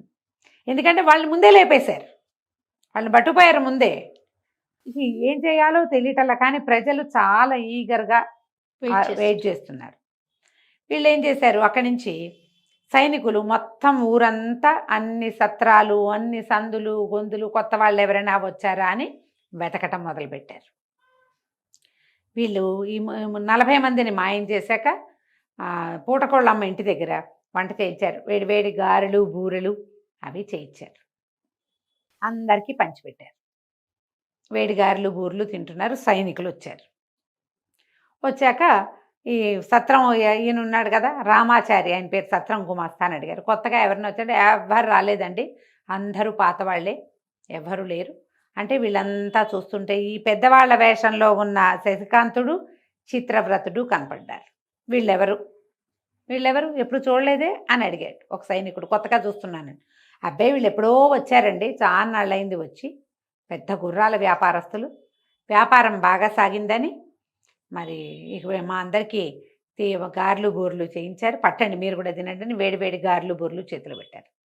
అవి తింటూ సైనికులు ఇతన్ని అడిగారు, శశికాంతుడిని, ఎంతకాలం ఉంటారు మీరంటే, ఇంకొక నెల 40 రోజులు ఉంటామండి, ఇంకో చిన్న చిన్నవి ఇంకా ఉన్నాయి, గుర్రాల పైనుంచి వస్తున్నాయి, అమ్మకాలు అయిపోగానే మేము వెళ్ళిపోతాం, మేము ఎప్పుడో వచ్చాం అనేసరికి సరేనన్నారు. వీళ్ళు ఇప్పుడు రాలేదండి, వాళ్ళు ఎప్పుడో వచ్చారని అందరు సాక్ష్యం చెప్తారు, అందరూ తిన్నారుగా వీళ్ళు పెట్టినవి, అందుకని వీళ్ళు అసలు కొత్త వాళ్లే కాదని, వీళ్ళు చాలా అద్భుతమైన వ్యక్తులని సాక్ష్యం చెప్పారు. సైనికులు కూడా గారెలు బూరెలు వేడి వేడివి నోట వేసుకుని వెళ్ళిపోయారు. రాత్రి పడుకుంటే గంటకి పారా హుషారు వినపడుతోంది. ఒక పెద్ద 10 మంది సైనికులు పారా హుషారు అరుచుకుంటూ వెళ్తున్నారు. మళ్ళా సరిగ్గా గంట అయ్యేసరికి మళ్ళీ వచ్చేస్తారు, గస్తీ తిరుగుతున్నారు ఊళ్ళో, ఏవి అవకుండా. అబ్బో ఏర్పాట్లు గట్టిగా ఉన్నాయంటే అప్పుడు శశికాంతుడు అన్నాడు, దీనికి తగినట్టు చేద్దాం, మనం కొత్త ఐడియా చేయాలి. ఇప్పుడు ఇక్కడ ఉండకుండా మహారాణుల సంగతి మనకు తెలియాలి. పూర్వం ఒక రాణి గారి చెలికత్తెను రక్షించాం మనం. ఆమె చెప్పింది ఏం చెప్పింది, ఈ సత్రమే, వీళ్ళు దిగిన సత్రమే అది, ఈ సత్రంలో గుమాస్తా గారి కూతురు గోపిక, ఆమెను కలుసుకోమంది. గిరిక ఆమెను కలుసుకోవాలి. ఇప్పుడు అమ్మాయి కనిపించట్లా, ఆయన ఇల్లు ఎక్కడో, రేపొద్దున అమ్మాయిని పట్టుకోవాలి, తాము ఇక్కడ ఉన్నామని లోపలికి వార్త వెళ్ళాలి. ఎవరికి? మహారాణులకి. ఎందుకంటే ఆ మహారాణి చెలికత్తనే కదా, అమ్మాయి చెప్పింది మీకు ఏ సహాయం కావాలన్నా చేస్తాము, మేము సిద్ధం. ఇప్పుడు కలవాల్సింది గిరిక, పూర్వం కలిసింది విమల. సరే, మర్నాడు పొద్దున ఏం చేశారు, ఈ రామాచారి గారి దగ్గర కూర్చుని ఆయన చేయి పరీక్షించాడు. ఏంటంటే మీకు జ్యోతిష్యం వచ్చా అన్నాడు. వచ్చండి, ఆయన ఎవరో ఒక మహానుభావుడు హిమాలయాల నుంచి వస్తే ఆయన వద్దంటున్నా ఏవో 4 ముక్కలు చెప్పాడు, నేర్చుకున్నా ప్రతి చోట ఉపయోగపడుతుంది, నేను చెప్పినట్టు కనపడుతుంది, జరుగుతుంది, ఉన్నది ఉన్నట్టు లేనిది లేనట్టు చెప్పి అవతలు బారేస్తాను అన్నాడు. చెప్పండి అంటే చెయ్యి బాగా చూసి, మీ జీవితం బాగానే ఉందండి, మీకు ఒక అందమైన కూతురు ఉంది కదా అన్నాడు. ఆనంగానే కూతురు అందమైంది అనగానే జావగారిపోయాడు ఆయన. అవునండి, నాకు ఒకతే కూతురు ఉంది, మా కూతురు చాలా అందగత్తే, రాజుగారికి కనపడకుండా దాచిపెట్టుకుంటున్నామండి అన్నాడు. అనేసరికి చాలా బాగుంది, మీ కూతురు భవిష్యత్తు కూడా చూస్తే బాగుంటుంది, ఇంకా అమ్మాయి భవిష్యత్తు చాలా బాగుంటుందండి అన్నాడు. ఈయన అన్నాడు, ఈ సత్రం గుమాస్తా గారు, నా చేతిలోనే తెలుస్తుందండి మా అమ్మాయి భవిష్యత్తు అన్నాడు. మీ చేతిలో ఏం తెలుస్తుందండి, మీకు అమ్మాయి ఉందని తెలుస్తుంది, పిల్ల చేయి చూస్తే ఏమైనా తెలియచ్చు అనేసరికి పక్కన కూర్చున్నాడుగా చిత్రవ్రతుడు. అదేంటి కోపన్న అట్ట వదిలేస్తావు, ఆ పిల్ల చేయి కూడా చూసి ఏదైనా చెప్తే చేయించుకుంటాడు కదా అని ఎంకరేజ్ చేశాడు. ఈయన గబుక్కున ఆ పిల్లని తీసుకొచ్చి ఎవరికైనా చూపించే ఉద్దేశం లేదు, కానీ ఇప్పుడు జ్యోతిష్యం అనగానే అందరూ చేతులు చెప్తారు కదా. ఆయన అన్నాడు, రేపొద్దున పిలిపిస్తా మా అమ్మాయిని, మా అమ్మాయి చేయి చూసి చెప్పాలండి, ప్లీజ్ అండి అని బతిమలాడాడు. సరేలేండి, మీరు అడుగుతున్నారు కాబట్టి, కానీ లేకపోతే ఏముంది చూద్దాంలేండి, రేపటి సంగతి రేపు అన్నాడు. ఆయన మర్నాడు పొద్దున్నే కూతురుని తీసుకొచ్చాడు. ఈయన గాల్లో బాణం వేశాడు, కానీ నిజంగానే చక్కటిది ఆ గిరిక, ఆ పిల్లనే కదా, ఆ పిల్లకి తెలియజేయాలి మేము ఇక్కడ ఉన్నాము, మిమ్మల్ని కలిసిన వాళ్ళం మేమేనని తెలియజేయాలి. ఆ పిల్ల చేయి చూసే లోపల ఈయన్ని మంచినీళ్ళు ఇద్దామని మెల్లిగా అమ్మాయికి చెప్పాడు, విమలని పూర్వం కాపాడిన వాడిని నేనే, మేము ఇక్కడ ఉన్నామని విమలకి వార్త చెప్పాలి అంటే, అవునండి అప్పుడు చెప్పింది విమల తనని కాపాడారని, మిగిలిన వివరాలు అవి చెప్పలేదు, సరే మీరు ఇక్కడ ఉన్నారని చెప్పాలి అంతే కదా, నేను విమలకి తెలియజేస్తానంతే. విమలకి తెలియజేయటం ద్వారా రాజకుమారుడు ఏం సాధించాలనుకున్నాడో మనం తర్వాయి భాగంలో తెలుసుకుందాం. తప్పకుండా. నమస్తే.